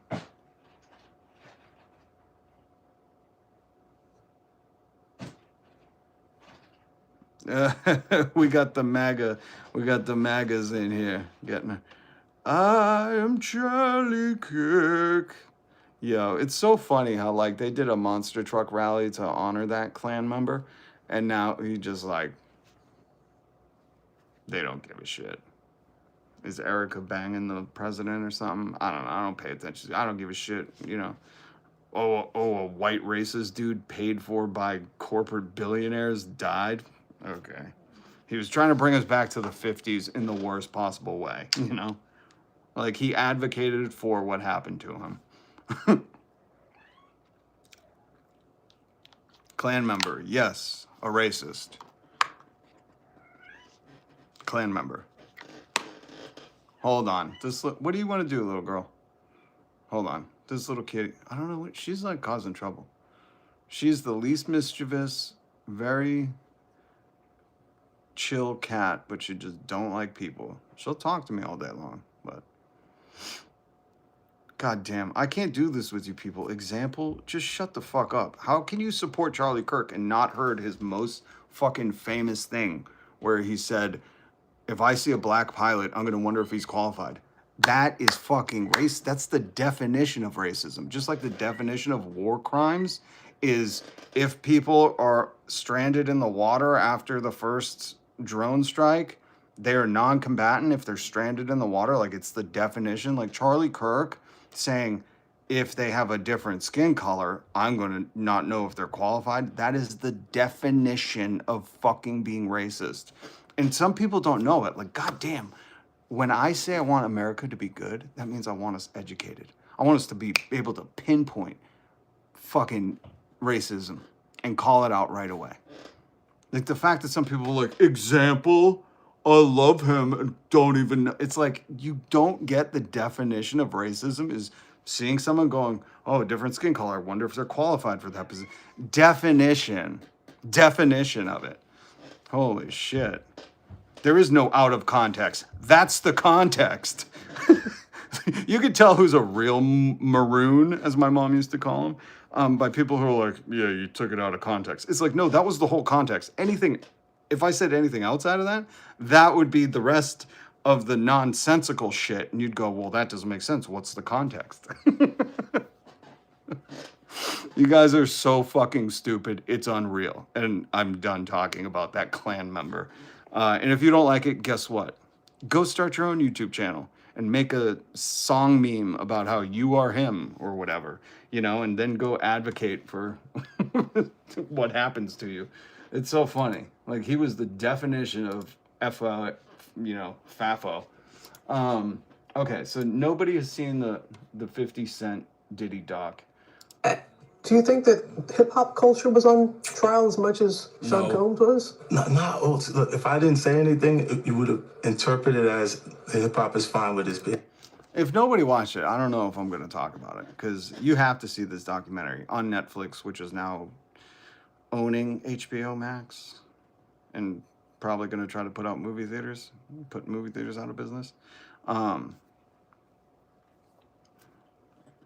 Charlie Kirk is out of context. Yeah, he in 2025, he was way out of context. Same with like Donald Trump, MAGA. Like they needed to live. These were the people, the Donald Trump and the maggots and all them. Oh, this was the deal. Sorry, I forgot. I included this article down below so you could read it too. Oh, did you see that? Here, I'll keep this up to say this. All these people are out of context in the year 2025. You saw like a mass white male movement followed by some Karens who were like, we're not going to teach our kids the history of hating ourselves. And it's like, no, you fucking moron. You're just going to teach them the history so we don't repeat it. But they advocated for like a Jim Crow South style America. And that's out of context in this day and year of our Lord, 2025, because we're not going back to it. And a lot of people fought and died, like my relatives, to create America where she lived up to the definitions and the standards set in the Constitution and Declaration of Independence. So all these racist trolls that are constant victims, you know, woe is me, we're going to be replaced, all that bullshit. It's like, just fucking calm your fears, man. You know, calm your fears. You're going to be okay. You know how I know? Because it's not a culture war. It's a class war. You're focused on the wrong people. Black vets removed. But, well, did you see this? I linked this down below. This is a new news article, December 5th. Donald Trump, the administration, how you know Donald Trump is racist, because they removed which days? MLK Day and Juneteenth from national parks fee-free days. Now, these were newer fee-free days since 2018, and Juneteenth announced in 2024. But the only reason you would make these not, or make people have to pay a fee on these days, is if you were a racist son of a bitch. There's no other reason. The standard was set. We're going to do no fee on MLK Day and Juneteenth. Why would you be so petty as to reverse that? Well, if you go back to the 1970s and look at a lawsuit against Donald Trump and his father, where you could see that they were racially discriminating in real estate and breaking the new housing laws from the 60s, I believe it was, you'll see that this is a history of racism with Donald. Just like when he took out in the 90s the full-page ad calling for the whatever of the 5 kids. And sometimes these cats are something else, man. What are you doing? What are you doing?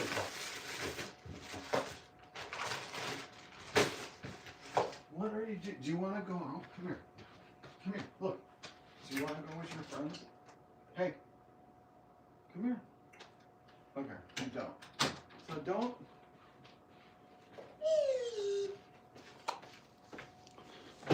Sorry about that. I told you, she gets into everything. She's so, or she doesn't get into everything, but she's so cute that when she wants to, she'll go like she's not a meddler, like the other little scrappy cat. But what she'll want to do is she'll go into like the weirdest little cubbies. I don't know if you've ever had a black cat, like a pitch black, like can't see at night, be careful where you step kind of cat. But she's so good at blending into the shadows. She's like Batman. That she'll hide in like these weird crevices or corners of stuff and she'll completely disappear. I have photos of it, but you can't see her. Okay. Do you want to? Okay, come on. Oh my God. See? And when she like hides under something, you can't see her. She's crazy. But look what she pulled out.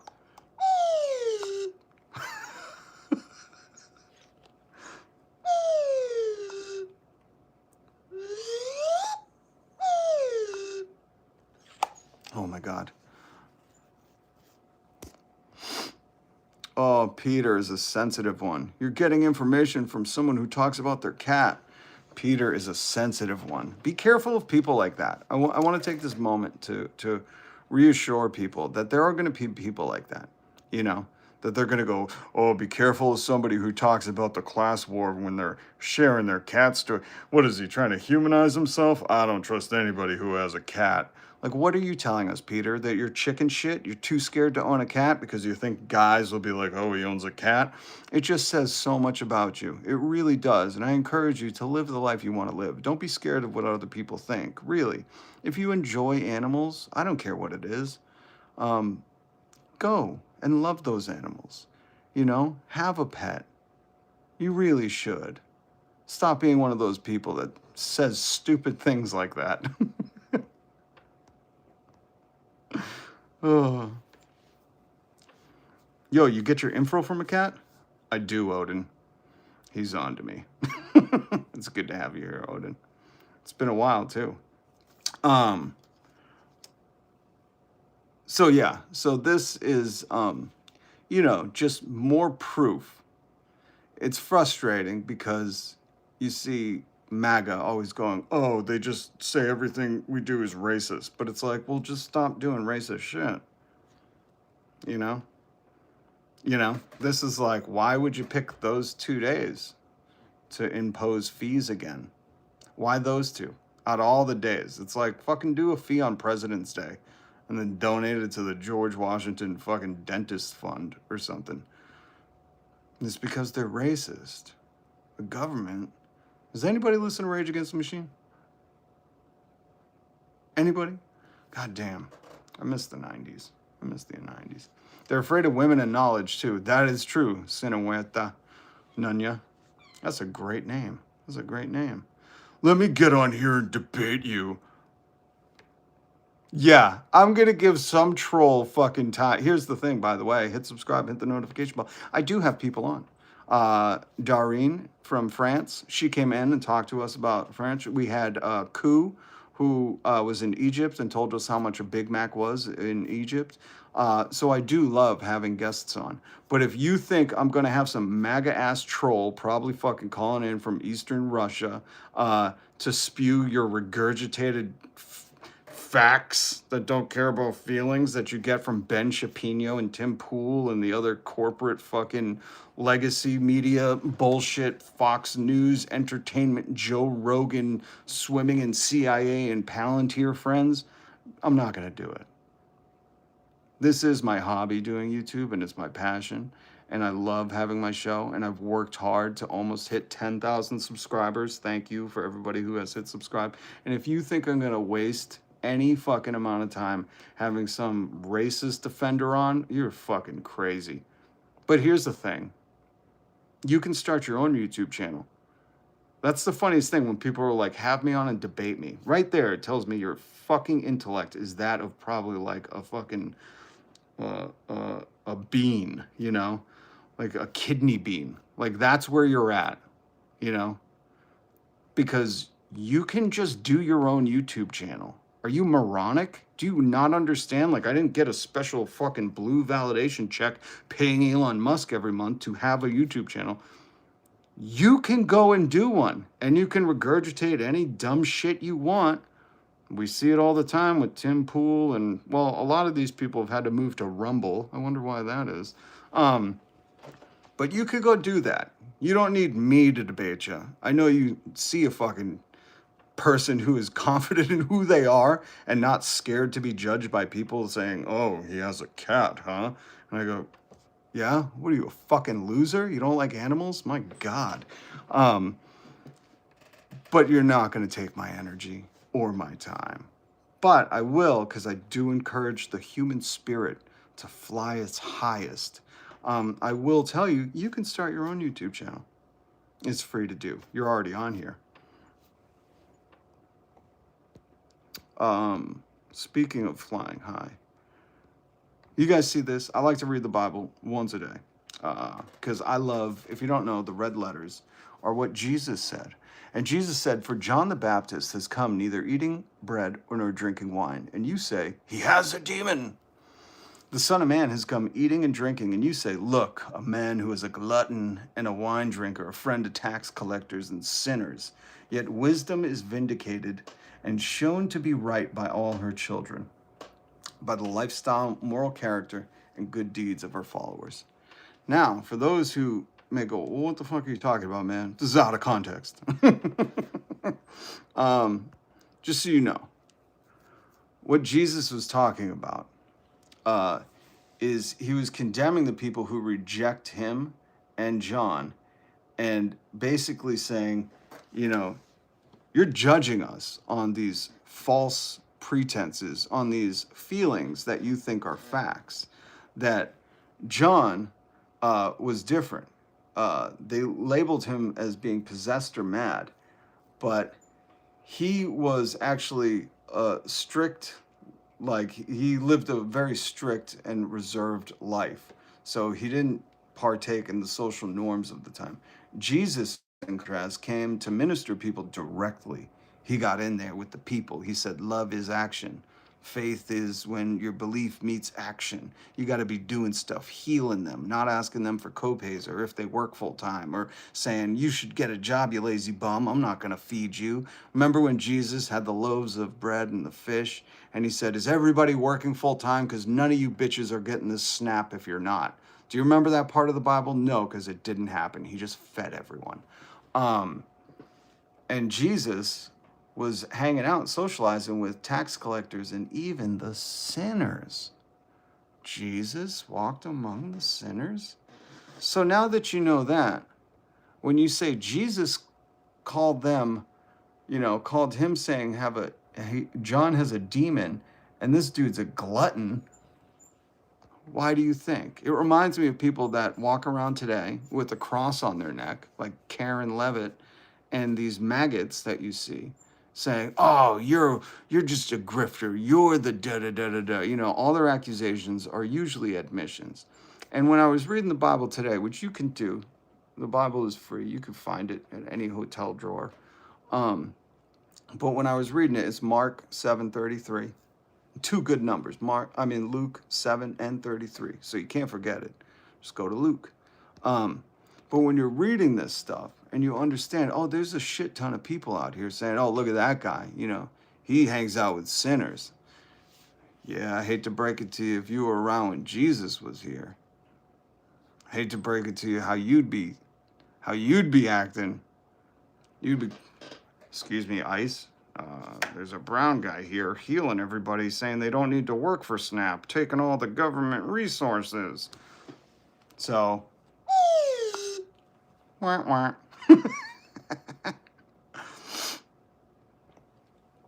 Jesus is my homie.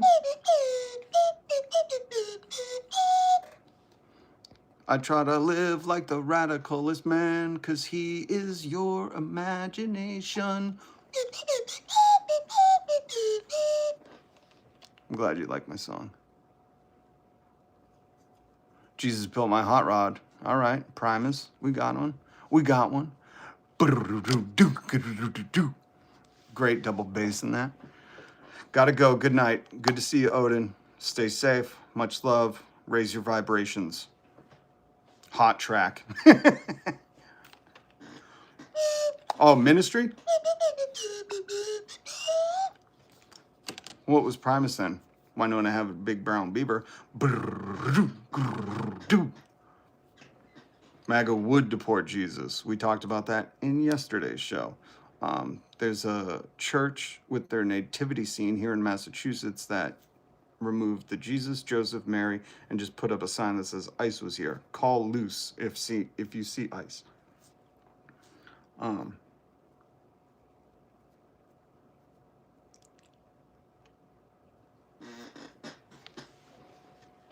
Trump would blow him.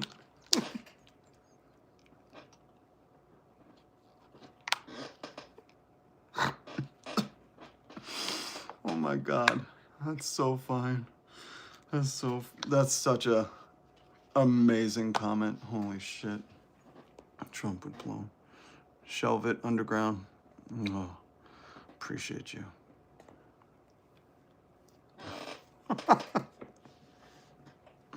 I do laugh out loud at my own jokes a lot. Kevin, you should try not being such a miserable prick and do it sometimes. Laughing extends your life.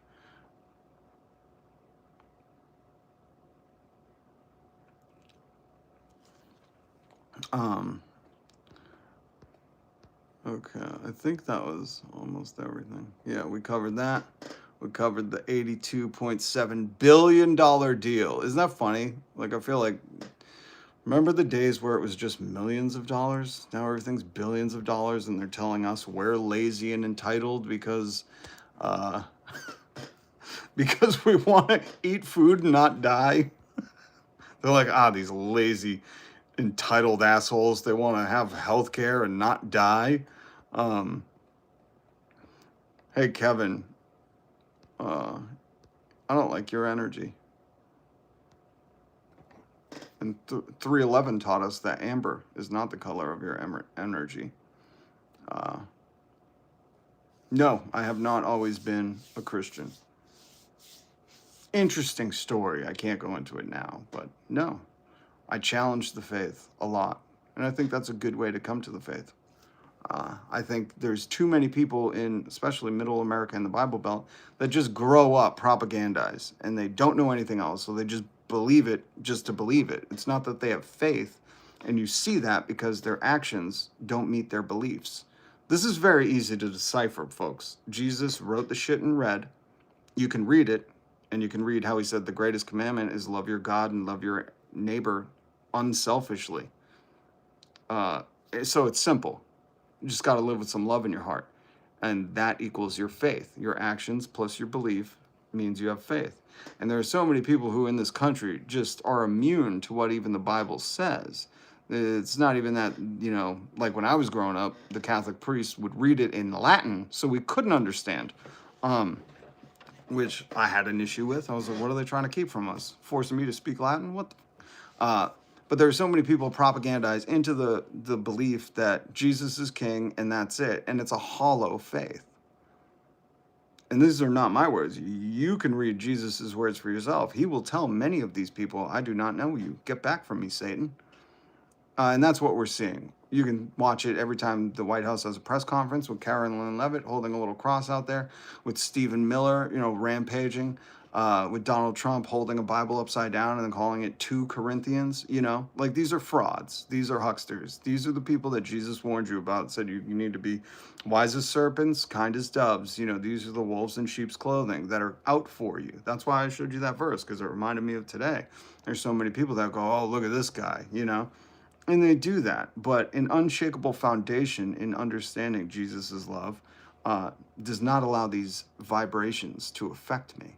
That's why I will mute some of these motherfuckers, because they can't shake my faith. I wasn't propagandized into believing this. I met Jesus on my own, and it was a rocky fucking road to Dublin, let me tell you. I don't have time for that story tonight. I've shared it before, but I think that's the biggest problem with these Americans that want to do a Christian state. It's like, you're not even doing Christ stuff. What the fuck are you talking about, y'all, Qaeda? So there's a real issue with that, that these fake fucking Christians, these posers, are in here telling people to work harder, even though they work 40 hours to get SNAP. Not wanting to feed people, not wanting to give people healthcare, not wanting to treat people like their neighbor, coming up with some lazy ass excuse like, oh, illegally. Like, shut the fuck up. Shut the fuck up. Show me in the Bible where Jesus says, as long as they came there illegally or illegally. He doesn't. There's no asterisk. Okay? And that shit, that poison fucking culture, the Joel Osteen, who blocked me on Twitter, by the way, because I was tweeting Jesus's words at him, that poisonous prosperity bullshit, or use it as a shield to protect yourself like Russell Brand, or use it as a power tool to fucking get the votes from the Bible Belt, that is not faith. That is not Christianity. That is bullshit dressed up as whatever they need it to be. And that is a fucking toxic fucking cancer in our society that needs to be fucking dug out, root and stem, or however those people say it. I don't know if that's right, but you get what I'm saying. Like, you got to take the cancer out. You have to, or it's going to spread. And I say that to you confidently because I, even though I went to Catholic school, Irish Catholic, all that shit, I bucked fucking heads with priests and nuns and all this shit because I couldn't understand people that were preaching one thing and acting another way. And then I did have a wise teacher who said, you can't let the fucking Pope, which is just the Roman Empire of Christianity, that's all Catholicism is. That's all it is. And if you look into the history, even the Roman emperor was like, yo, we got to co-opt this Jesus thing. These soldiers might mutiny. So the Pope is like nonsense shit, you know? I don't subscribe to none of that. Jesus told me there is no intercessor. There is no one that I need to go to. There is no one higher. Christ is in me. And that shit's poisonous, man.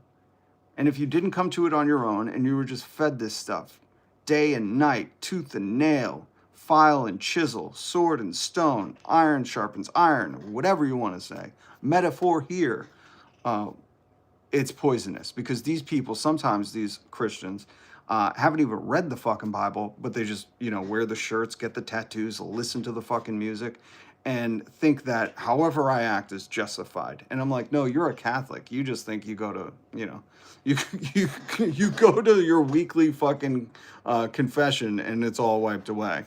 But it's a poisonous thing. It's treasonous to humanity. That's what it is. Because anyone with an ounce of fucking common sense knows anything about Jesus is like, oh, what did Jesus do? Oh, he fed everybody and healed them? That sounds like a great idea in theory. It's just all the people who are representing him are doing the opposite. They're doing like the most heinous opposite shit ever. But that's okay. And listen, you don't have to believe you 100%. Here's the other beautiful thing about my church. I have my own church. I am an ordained reverend, so if you need to get married, hit me up. The beautiful thing about my church is I don't look at anybody in a different religion differently or anybody that doesn't believe differently. Because what I understand is I was that person. I know that I was in that church not believing, claiming this is fucking not real. And everything changed when I personally met Jesus. He was my Uber driver. So for those people who are like, I don't care. What you'll find out, one of the secrets unlocked in the Bible, okay? I don't have it up, but I can show you, is that when Jesus meets you, for real, when Jesus meets you, what you understand and what he tells you is, you know how you're going to convert people? Those crusades, they didn't represent him. What people do in his name aren't representing him. Any kind of torture or fucking incivility or non-love isn't in his name. You know what Christian means? Little Christ.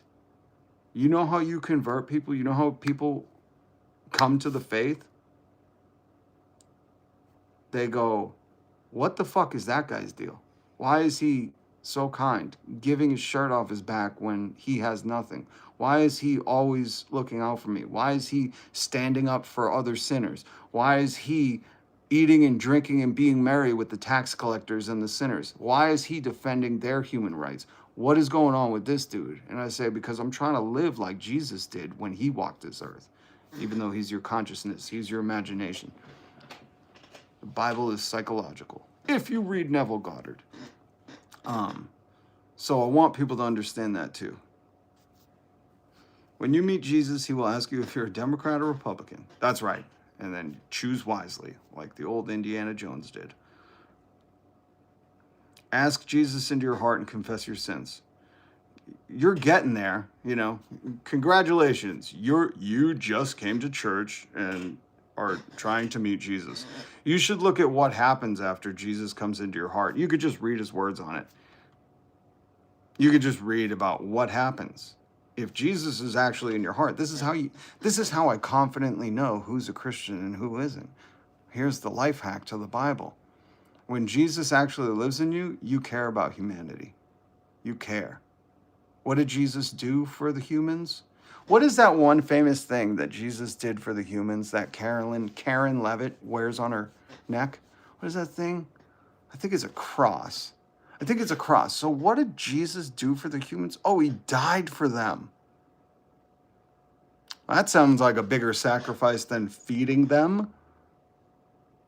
These are great life hacks, folks. I'm giving you fucking solid knowledge. So you should write this shit down.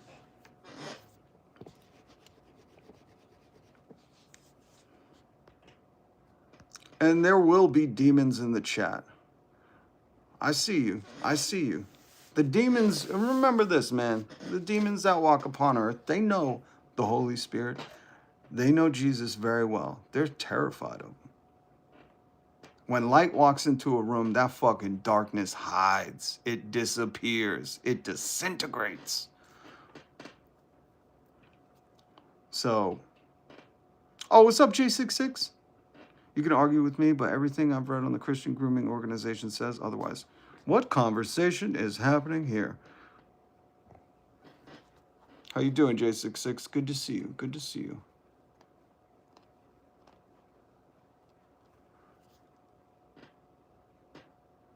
Did Jesus die for Trump's sins?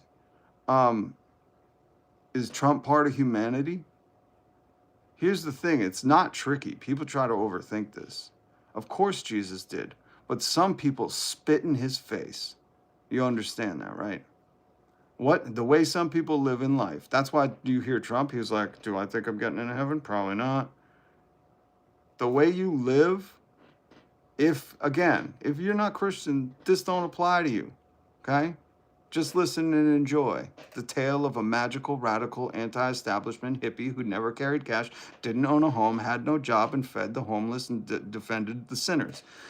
Just listen to this magical tale because it's amazing. Jesus died for humanity, right? That's the whole crux of fucking this season. He was born so he could die, so he could rise again. Okay?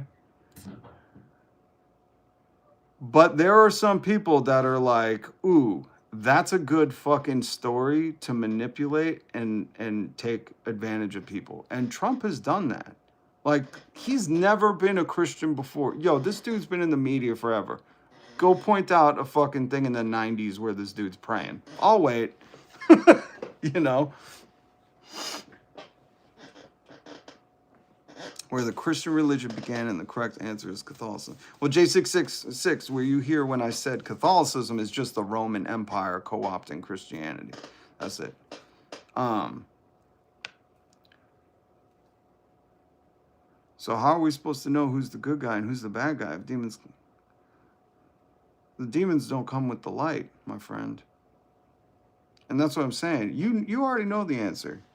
Come on. You already know. Do you know anything about King David? Who the fuck just said that? You are fucking moronic. King David, who wrote Psalms. He wrote Psalms. Donald Trump wrote a poem to Jeff Epstein. Donald Trump is 80 years old. We just heard he's knocking on 3 to 5 months. Not in prison, but among the living, that guy who takes care of dementia patients said. King David, go read the book of Kings. 1st and 2nd Kings. King David's story. Fucking amazing books, sorry. King David was always after God's heart. Always. He wrote the fucking book of Psalms. Have you ever read Psalms? Oh my God. Donald Trump is nothing like King David. And that's the sad part. He had all the opportunity to be at any point, and he never has. Never, including now. And I just want you to consider this. Here's some real talk. You have a man who made billions off of a meme coin, a rug pull. He did a rug pull, an illegal rug pull, the president, before he got inaugurated. So he was set for life. $1 billion, you're set for life. And during his term of power, okay? During his term of power, instead of going, you know what, let me try to get into heaven. Let me, whatever the fuck he thinks. He was the one talking about heaven, you know? Instead of being like, let's feed everybody. Let's make sure everybody's fed. Let's make sure everybody's fucking, you know, kids aren't going hungry. I'm good. Like, let's spread this wealth. He did the fucking opposite. And he convinced some of these morons to be like, just work harder. You should be working. And it's like, fucking half a snap people are working full time. And the other half are kids, you know? What kind of dipshit are you? Yeah, KT Liz, you have fun. Just mute these motherfuckers, you know? They all support the suppression of speech. We all saw him come out of the woodwork when Jimmy Kimmel got muted. He said, "Oh, your actions have consequences. Yours too, motherfuckers." J66, yo, J66 comes in here hot, dotting motherfuckers. Ba-boom, ba-boom.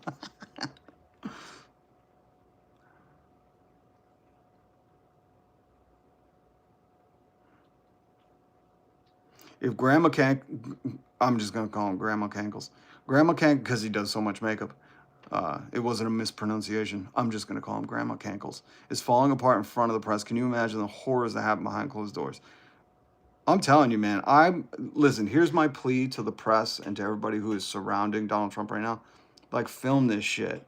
You know, when he's like, because we saw him in front of the press standing there when that guy fainted. I showed you guys the picture where he's just like clueless, you know, like looked like an ad for dementia. It's like, oh, get grandpa. What's going on with him? People are fainting. You know, literally looked like a PSA for dementia. People behind closed doors, we all have cameras on our phones. Just film some of this crazy shit, because he's not living forever. I hate to break it to you. This was like the whole MAGA thing about Joe Biden. They're like, oh, he's so old. It's like, yeah, so is your fucking dude. You know, this dude is so old. So I implore you, White House staff, press, when you see some crazy shit like him pooping his pants, which he's totally done. We know he does. They've talked about it when he visited France. No one wanted to sit next to him because he smelled like he pooped his pants. Film it. So when he dies, we could celebrate in grand fashion, you know, playing videos of him shitting himself, just like he did that meme of him pooping all over us. Please record this. On that big, beautiful day, yo, I might go live all day.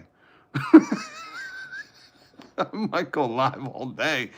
Can't stay long. Saw you were live. Had to stop it and easily, like, tinfoil hat thoughts. Thanks for fighting for the good fight. You do God's work out here. Ooh, we just had a long conversation about God. And thank you, Tinfoil. I appreciate you stopping in, man. I really appreciate, or woman. I never mean to misgender, but I try to do my best when it's a Tinfoil Hat Thoughts name. By the way, I love the name, but I appreciate you. TDS, Trump definitely sharded. Yo, you know, that's the thing that's killing me. It's like, you know, there's so many people around him that he's just burnt, said quiet piggy to, just been a total dick. Like, I just pray that when he does shart and he has to change his pants in the middle of the White House, you know, like standing there unaware of him sharting his own pants. I'm just praying there's some like intern like, oh, you motherfucker, I'm going viral after you're gone. You know, like, just film this shit. You only live once. YOLO bitches, you know? And I love it. This triggers MAGA to be like, oh, Trump is awesome. It's like, that's fucking great that you say. So you love Jeffrey Epstein's best friend. It was cool. That's so cool to admit out loud, you know, on the record. Some of these people, man.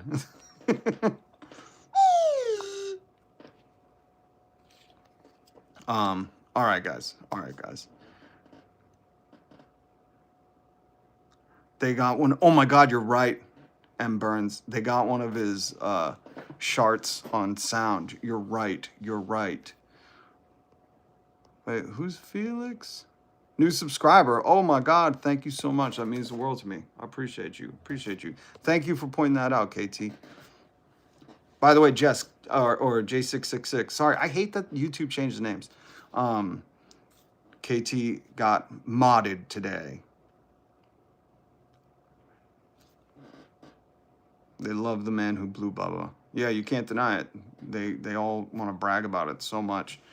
I just don't understand why they're against the LGBTQ plus community. You know, it's like, celebrate that shit, man.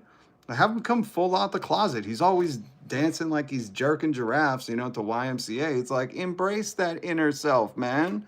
Come on, this is the land of the free. You should be able to do that, you know?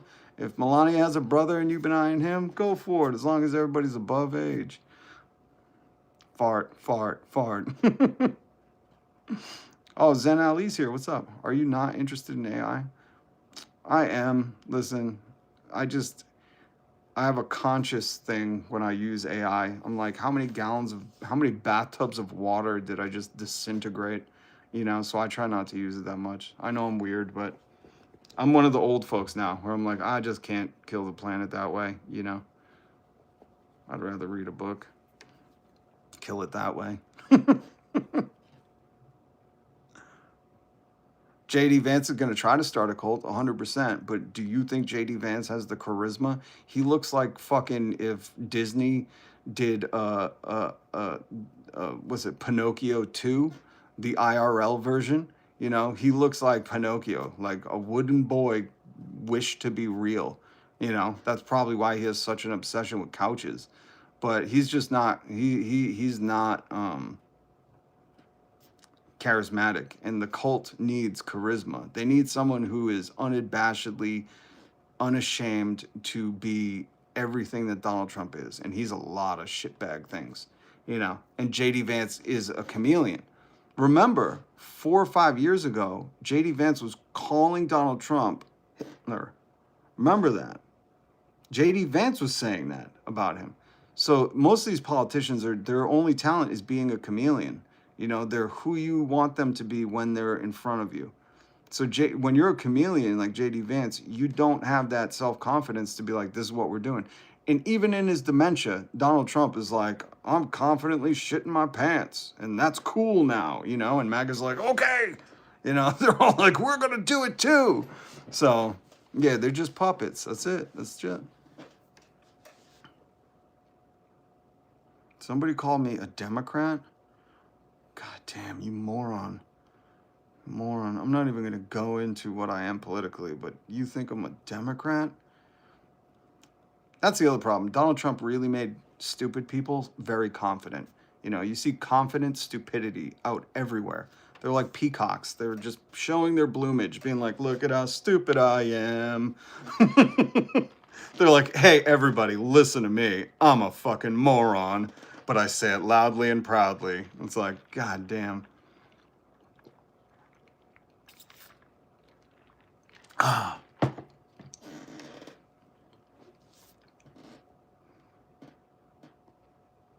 Did they wear the maxi pads on their ears at the arts? Remember when all the MAGA cult was wearing maxi pads on their ears? Oh my God. You know what so listen, I know it's crazy times. I know people are having a hard time. I know it's the holidays. I know it's a rough time. But part of what I'd love to do is just bring a sliver of joy to you. A sliver. I'm going to bring you a sliver of joy. We can't enjoy it now. It's like when you organize a workplace. When you try to build a union with your coworkers, what you understand in that process is you're planting seeds of a tree which you might never enjoy the shade of. You know, you may never enjoy that shade. That fight is long and hard, and that tree will grow, and you might have to just appreciate that other people will one day sit under the shade of that tree. This is kind of like that, what I'm about to share with you. Someday, just like right now, the MAGA freaking out about history in America. They don't want to be taught in Arkansas. I showed you the meme yesterday. In Arkansas, they don't want to teach kids about racial history in America because they don't want to show kids that, hey, in Arkansas, a lot of grown-ass white folks went full-on Karen mode, fucking MAGA tears and all, because a little black girl wanted an equal education in Arkansas. And when you apply that to now, in about 20 years, there's going to be people going, I don't want to teach my kids a history, because they're going to have to look at themselves all wearing maxi pads on their fucking ear for a cult leader. It's going to be hilarious. Like, that's one of the things I look forward to in the future. Like, when they write these history books and they're like, and this was the Republican convention where everybody put tampons in their ear to celebrate their leader. You know, like, this shit's going to be fucking hilarious. There's going to be grandkids that are like, Come on, Grandpa. That shit didn't happen. There's no way people were all putting maxi pads on their ear to celebrate that dude. There's no way. Your grandpa would be like, oh, yes, they stormed the Capitol, too, and brought that shitbag Confederate flag in there that had never been before done. And some people just allowed it. You know, it's going to be fucking uproarious. So that's one thing good about now. I know there's a lot of, I'm trying to bring you a ray of sunshine, okay? Trying to bring you a little ray of sunshine. The history books are going to remember this shit, and it's going to be fucking hilarious. Think about all the fucking things that Mag has done that is just like, man, in retrospect, you know that 80s haircut you had? Remember in the 90s when we were all wearing shit way too baggy? I still wear shit way too baggy. But you know that haircut that you had? That bowl cut, right? You don't look back fondly. You're not bragging to show that picture to everybody. And the history books are going to remember MAGA, just like when we learn, or we should be learning now, that back in the 60s, there were grown-ass white people freaking out, having absolute meltdowns that a little black girl wanted to be taught in school. Ruby Bridges, learn and know her name. She's a fucking warrior, a queen, and a courageous woman, and we celebrate her in this household. Chapter 69, Trump blowing Bubba. This is what I'm talking about, folks. There's going to be a whole history chapter on the PDF file president that was best friends with Epstein and how he covered up and hid these files. And he even put podcasters in the FBI. Like, I want to take American history courses in 30 years. Like, I'm going to be enrolled. I'm going to be like, I was there. These people were fucking nuts. Just like I'm leaving this video documentary for people of the future to be like, yo, this shit happened. This is why we go over the news every day. And be like, oh, you weren't there for the great Netflix HBO merger of 2025, but that was the beginning of, you know, the people rejecting it. You weren't there for these racist assholes to be removing those fee-free days. You weren't there. I was there. I was there. It's going to be awesome. And be like, we saw the billboards. We knew. People knew. I know that person, your family member that fled to Argentina, claims they didn't know, but they knew. I have a picture of them with a tampon on their ear. They identified themselves with Reds hats. They said affordability was a hoax. That it was a hoax that their King Chicken Supreme Taco King leader ran on. It was a hoax that he ran his whole campaign on. Shit, this is going to be so funny in the history books. So just, you know, act accordingly. Act accordingly. Never mind act like Jesus is watching. You should just act like history is watching. They all wore Depends. Comedy is legal again. That's right. I can make jokes. Don't you remember your Nazi king? Legalize comedy. He's an illegal immigrant, by the way. I can't play this other clip enough. This is Kimball Musk, his brother, Elon's brother, Kimball Musk. And they're both friends with Jeff Epstein. They're both in the Epstein files, in the emails. We talked about it here. Both PDF file guardians. But they're both illegal immigrants from South Africa. They realized that we were illegal immigrants. They admitted it.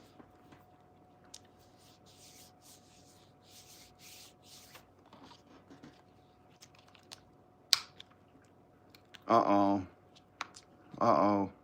Do we have a slavery defender here? Uh-oh. I got to get rid of you. Because there was somebody in the comments. I got to take a picture of it. There was somebody that put in my comments, do you know that black people enslaved black people? It was like a Charlie Kirk talking point or someone, I forget, Pierce Moore. I don't know. It's some right-wing talking point. You know, they spit out these little bullet points, these little audio clips, so people can just regurgitate it and think it's real or think that it brings something to the conversation. You can see it in my posts. I left the comment up. And this guy said that, and I said, and what the fuck does that have to, like, so what is, walk your point out. Like, when you say shit to me, like, have a fucking point. I posted my cousin John Brown on YouTube, and he said, did you know that, you know, there was Africans enslaving Africans? And I'm like, what does that even mean? Like, that's not even part of the conversation. So walk your point out. So I was like, it just sounds like you're just trying to be like, so it's not bad.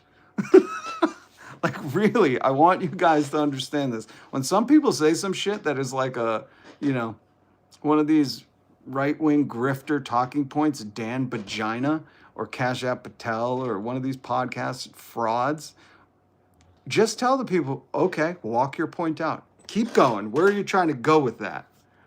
You know? President Reagan, how are you? Good to see you. That changes, thank you, Thorne, exactly. That changes nothing about slavery being unacceptable. That's what I mean. I was like, what is your point here?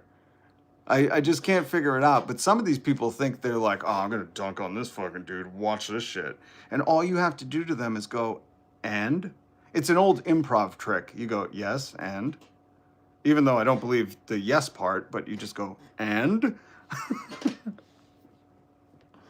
Our tax money drove home Patel's girlfriend's drunk friend.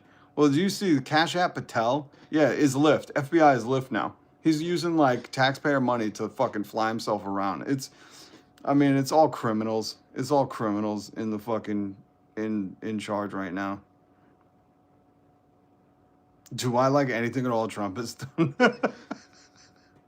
I'll tell you what, ask me that in 3 to 5 months. There might be one thing he can do that I'll appreciate.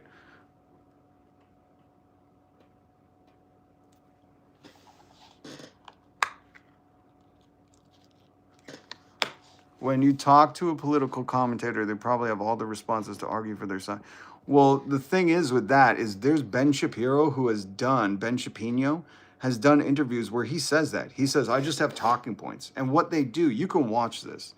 I worked at radio for 20 years. So again, conversations were kind of something I observed every day. And you can watch these right-wing grifters try to spit out a point, a 3 to 10 second point that's very clippable, viral, shorts, TikToks, and it might even not make sense. You know what I mean? Like, it just might not make sense. And all you got to do is let them hang themselves with their own rope. You just go, and what does your point mean? Expand on that. You know, so there's so many times where I'm like, just let them expand. Because what they're trying to do is just spit out a point, have no meaning, and then redirect the conversation. Bring it over here. You see Trump is a master of that. He just will, you know, you're not very nice, fake news. I'm going to talk about this. It's the typical political jargon, you know, the misdirection. They're like all magicians. Look over here. I take your wallet.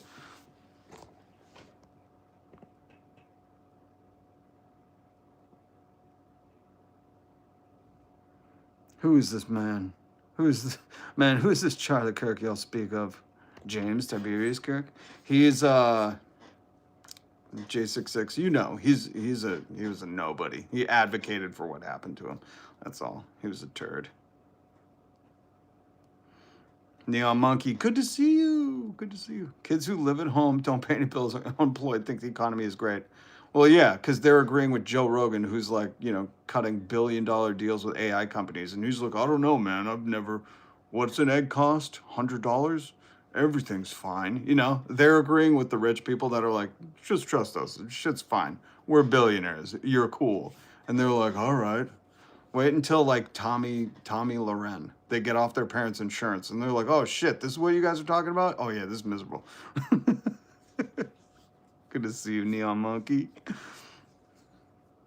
A Temu debater. Yes. Let freedom bring. Yes. Well, you know the guy that created TDS got locked up for being a child predator? So, it's a Star Trek joke. No, I didn't. I'm sorry, J66. I'm sorry. I didn't watch Star Trek. As many wonderful things I hear about Star Trek, and I love LeVar Burton, but from Reading Rainbow, I'm not a Star Trek. I'm not a Trekkie. I'm not a Warzy either. Is that what you call Star Wars people? I appreciate it all from a distance, but, you know, not the biggest fan. I like Ninja Turtles. Turtles that were fucking ninjas?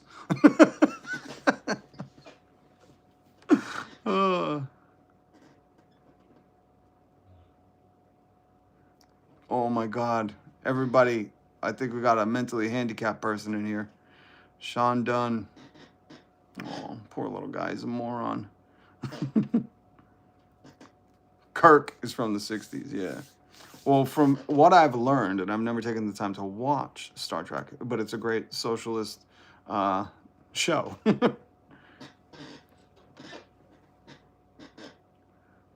Erica Kirk seems much happier now that Charlie left. Yo, did you see the photos of her putting the teardrops in her eye?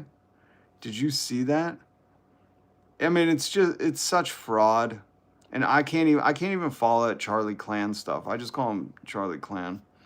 But I cannot even follow that because he was just a pawn for them, and he's no good now to them. So that's why they don't give a shit. They don't care. She is a big fraud. Yeah.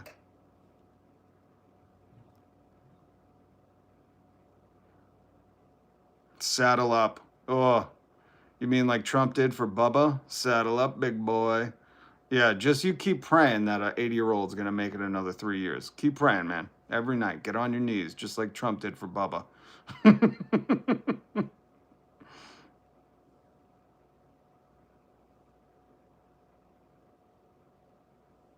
Whole Charlie Kirk thing is just a sad psyop. He was used as a pawn.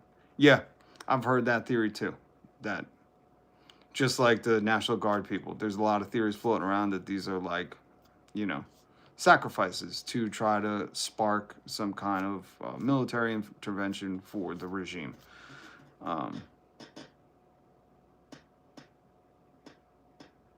End of prohibition of what? We've had many prohibitions.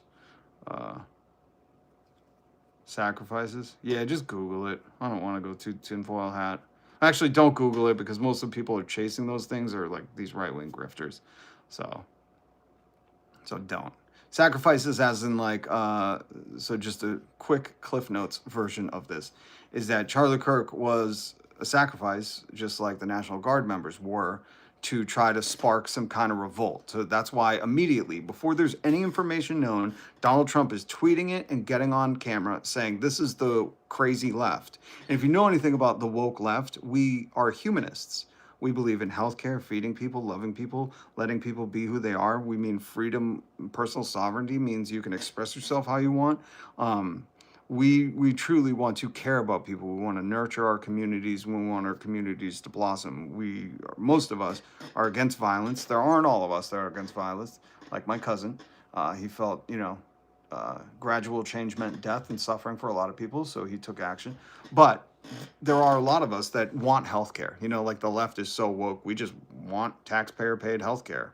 But the reason you say sacrifices and psyops is because these people were utilized as they were trying to utilize them as a moment, as a moment to push people into a crazy reaction. Again, just look at the timelines. You can go back and see Donald Trump was tweeting it before Erica knew. He was on camera saying this is a great tragedy. The left is, that's why you see the propaganda machine, the Russian princes, the Nigerian princes come out on Twitter and they're all like, oh, it's the left, it's the left, left, before there's any information known, anything known. Even this latest National Guard thing, it's like that dude was a CIA fucking psyop who Trump gave sovereignty to. But they just immediately, they're like, this is the woke left. And the reason they're doing that is they're hoping for some kind of backlash, some kind of action in the streets. Trump can facilitate the military into the streets and just lock everything down. No more elections, no more freedoms, no more anything. It's his wish. It's, Stephen Miller's white supremacy wet dream. So there's a saying in the black community used when you refuse to accept something or to back down. I be John Brown. That is my cousin. I have many paintings and stuff of my cousin John Brown. His story is great. I was just trying to write a script because I do have some not live videos, but regular videos where they're, I call it the Revolutionary Kids Classroom, where I think we should be teaching about these historical figures a little more in depth. So I'm trying to write a script because I think I want to do one on him. I have one on Tupac, Abby Hoffman. I want to do John Brown. There's a few different people. So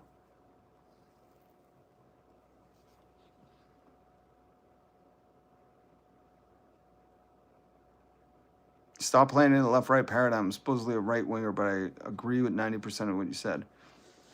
It is a ploy, and I don't play into it. I use language that people can identify with so they can understand to what I'm talking to. Again, if you're new here, then I can understand why you're saying that. But if you've hit subscribe, hit the notification bell, you will understand that time and time again, I say take off the red hat, take off the blue hat. This is a class war, not a culture war. Anybody like Tim Pool, who's promoting his thing as a culture war, is trying to distract you from the real cause. So that's why, I just try to use the language so people can identify with things that they know, because I don't identify with none of this shit. But I do it to make points. But I do agree with you.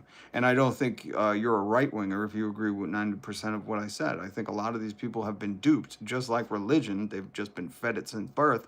They've been fed since birth that they are somehow a conservative Republican.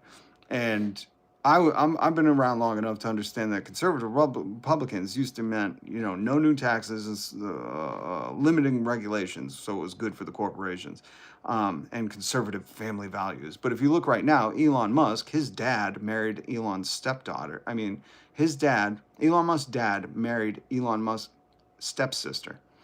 Elon Musk has 15 babies that we know of. Not one with in a marriage or family. Donald Trump cheated on all 3 of his wives, buried one in his golf course, and then had to pay a porn star hush money before the election, which he was convicted of all that stuff. So there's no more faking. I mean, we got Grindr Mike, so there's no more faking conservative values. Really what they should embrace is personal freedoms, the land of the free. Free to be who you want, marry who you want, that stuff. But they also don't believe in no new taxes, because they will tax working people fucking into the ground. And then they don't believe in fiscal responsibility, because just this year alone, we're not even done with the year, they've added $2 trillion in debt. So there really is no political party. It's this amalgamous blob of slime, and the Democrats are just Republican light, and the Republicans are the hard right, Sig Heilers. So really, there is no political identity anymore. It's just the cult base and then the status quo. I'm new. Oh, don't worry. Well, that's why I was breaking this down. This is exactly why I took the time to explain it, because I forget that there are new people. We have a lot of people who are part of the family, been here forever. So when I say stuff, it just makes sense. I wanted to break it down for you and take the time just to explain, because it's important when people like you recognize that. When you recognize, like, hey, man, I'm supposedly right-wing and I agree with you, that's just to play us and keep us divided. That is such a fucking important thing you just said. Like, so important. And I wish more and more people had that knowledge and that power. G.I. Joe taught us, knowing is half the battle. So for you to recognize that and call that out, I wanted to take the time. I will derail everything to be like, yo, that is the fucking correct take. There's no left, no right. It's, you're either trying to make our communities better or you're trying to exploit our communities. That's it.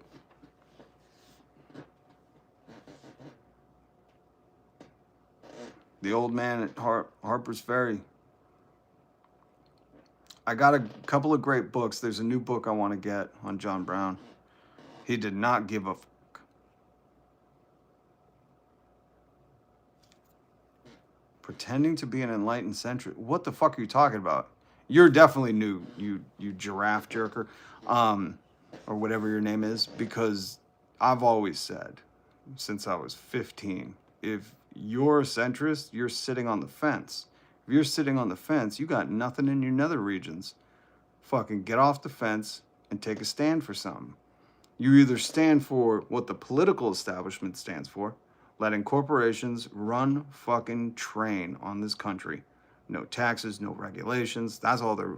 Or you want the people, the communities to have a chance. So, I don't know, maybe you're just too stupid to understand that centrist is like, I don't know, guys, let's hear out both sides. That's why I had... So, DK420, great name, by the way. DK420, this is why I have to use leftists. because we have people that are so fucking stupid. They're like, well, you're just acting like an enlightened centrist. I have to use leftist so you understand that when I say shit like 3-day work week, never call Uber, free ambulance ride, tax billionaires into extinction, shit like that, that technically makes me the woke left that the tough MAGAs always have to fearmonger about. Why are we on about dewormer? Oh, I was talking about dewormer earlier. I couldn't remember the name. Because I was saying, isn't it so funny that Joe Rogan would be like, I don't trust doctors, but I do trust veterinarians. You know, like what kind of fucking moron would listen to Joe Rogan and be like, oh, that's a serious person. He says, don't trust the science unless they're a veterinarian, unless it's horse science. And I was saying when Donald Trump was sick behind closed doors, you know, when he disappeared, I was joking. I was saying, I hope Joe Rogan sent him a care package being like, get well soon, my chicken supreme taco in chief, and sent him a bunch of horse dewormer. Obi-Wan. In case of the horseshoe theory. Unfortunately, I understand idiots nowadays like to argue. Yes, that is very true. But sometimes you can engage a little bit, you know, try to spark their brain.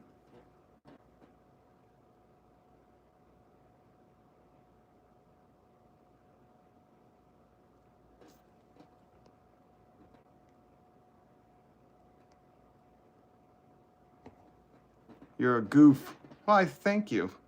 I would hate to take this life too seriously. A great prophet, a philosopher, goes by the name Van Wilder, once said, never take life too seriously. You won't get out alive. Ivermectin. That's the name. That was the name. I couldn't, DK, I could not fucking think of that name for the life of me. Some shit is just not remembering. You're a no, did they do the personal, not you are? Hold on. Oh my God, Warren, you're a moron. Y-O-U''RE. Just so you know, your, Y-O-U-R, is like possessive. Like, that is your dog whistle. Ooh, it's a literal dog whistle. I didn't realize that. So you would say, your dog whistle, Warren. Here's a lesson for you. I'm going to take some time to teach you, little dummy. You little dum-dum. How have you made it this far in life, you little dum-dum? You're a goof, like you typed, Y-O-U-R, would be like, hey, this is your dog whistle.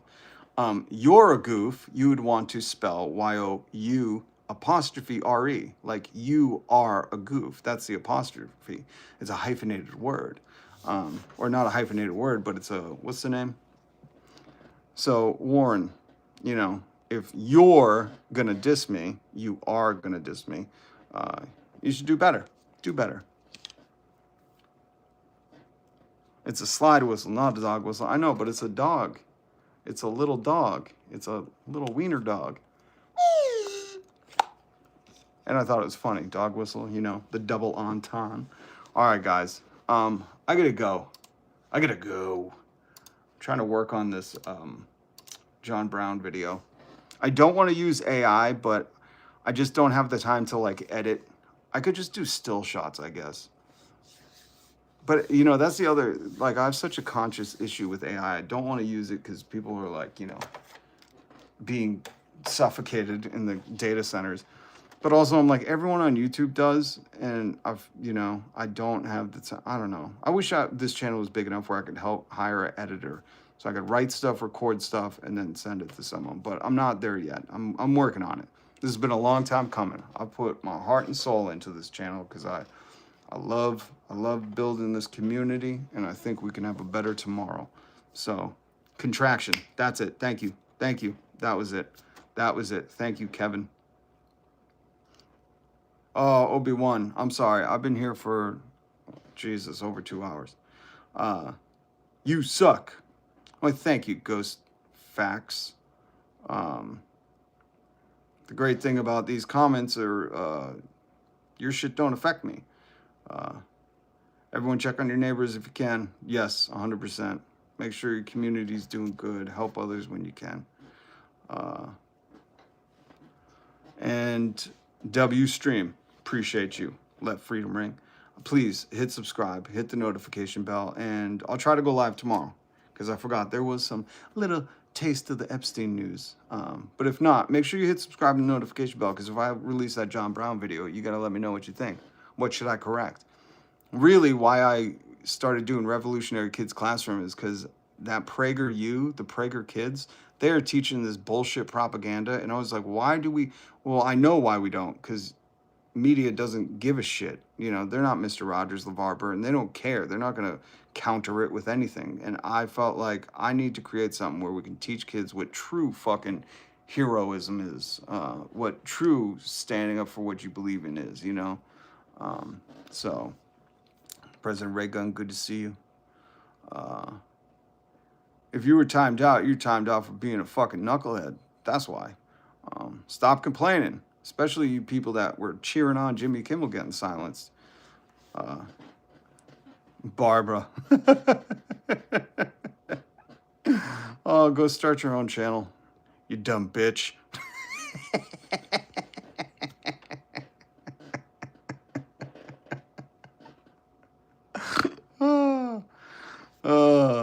Sometimes I just like to have fun. You know, who asked me, do you always laugh at yourself? Yeah, sometimes I do. Sometimes I just find shit hilarious. I find shit hilarious. Oh, that was funny. You know what it reminded me of? It's Always Sunny. Charlie Kelly isn't here, but Charlie Kelly, what's up, man? It reminded me It's Always Sunny when Dee, you know, the sister Dee, she goes, shut up, you dumb bitch.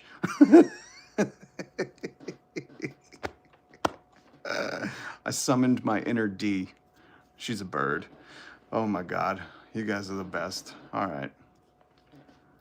Jimmy Kimmel is funny. He's a very talented comedian, or late night show host, I should say.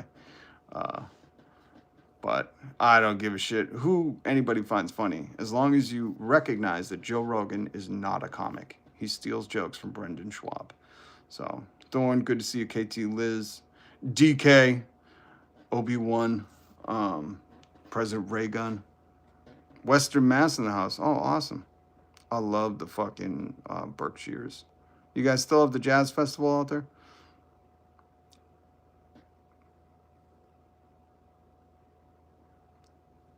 And hit subscribe.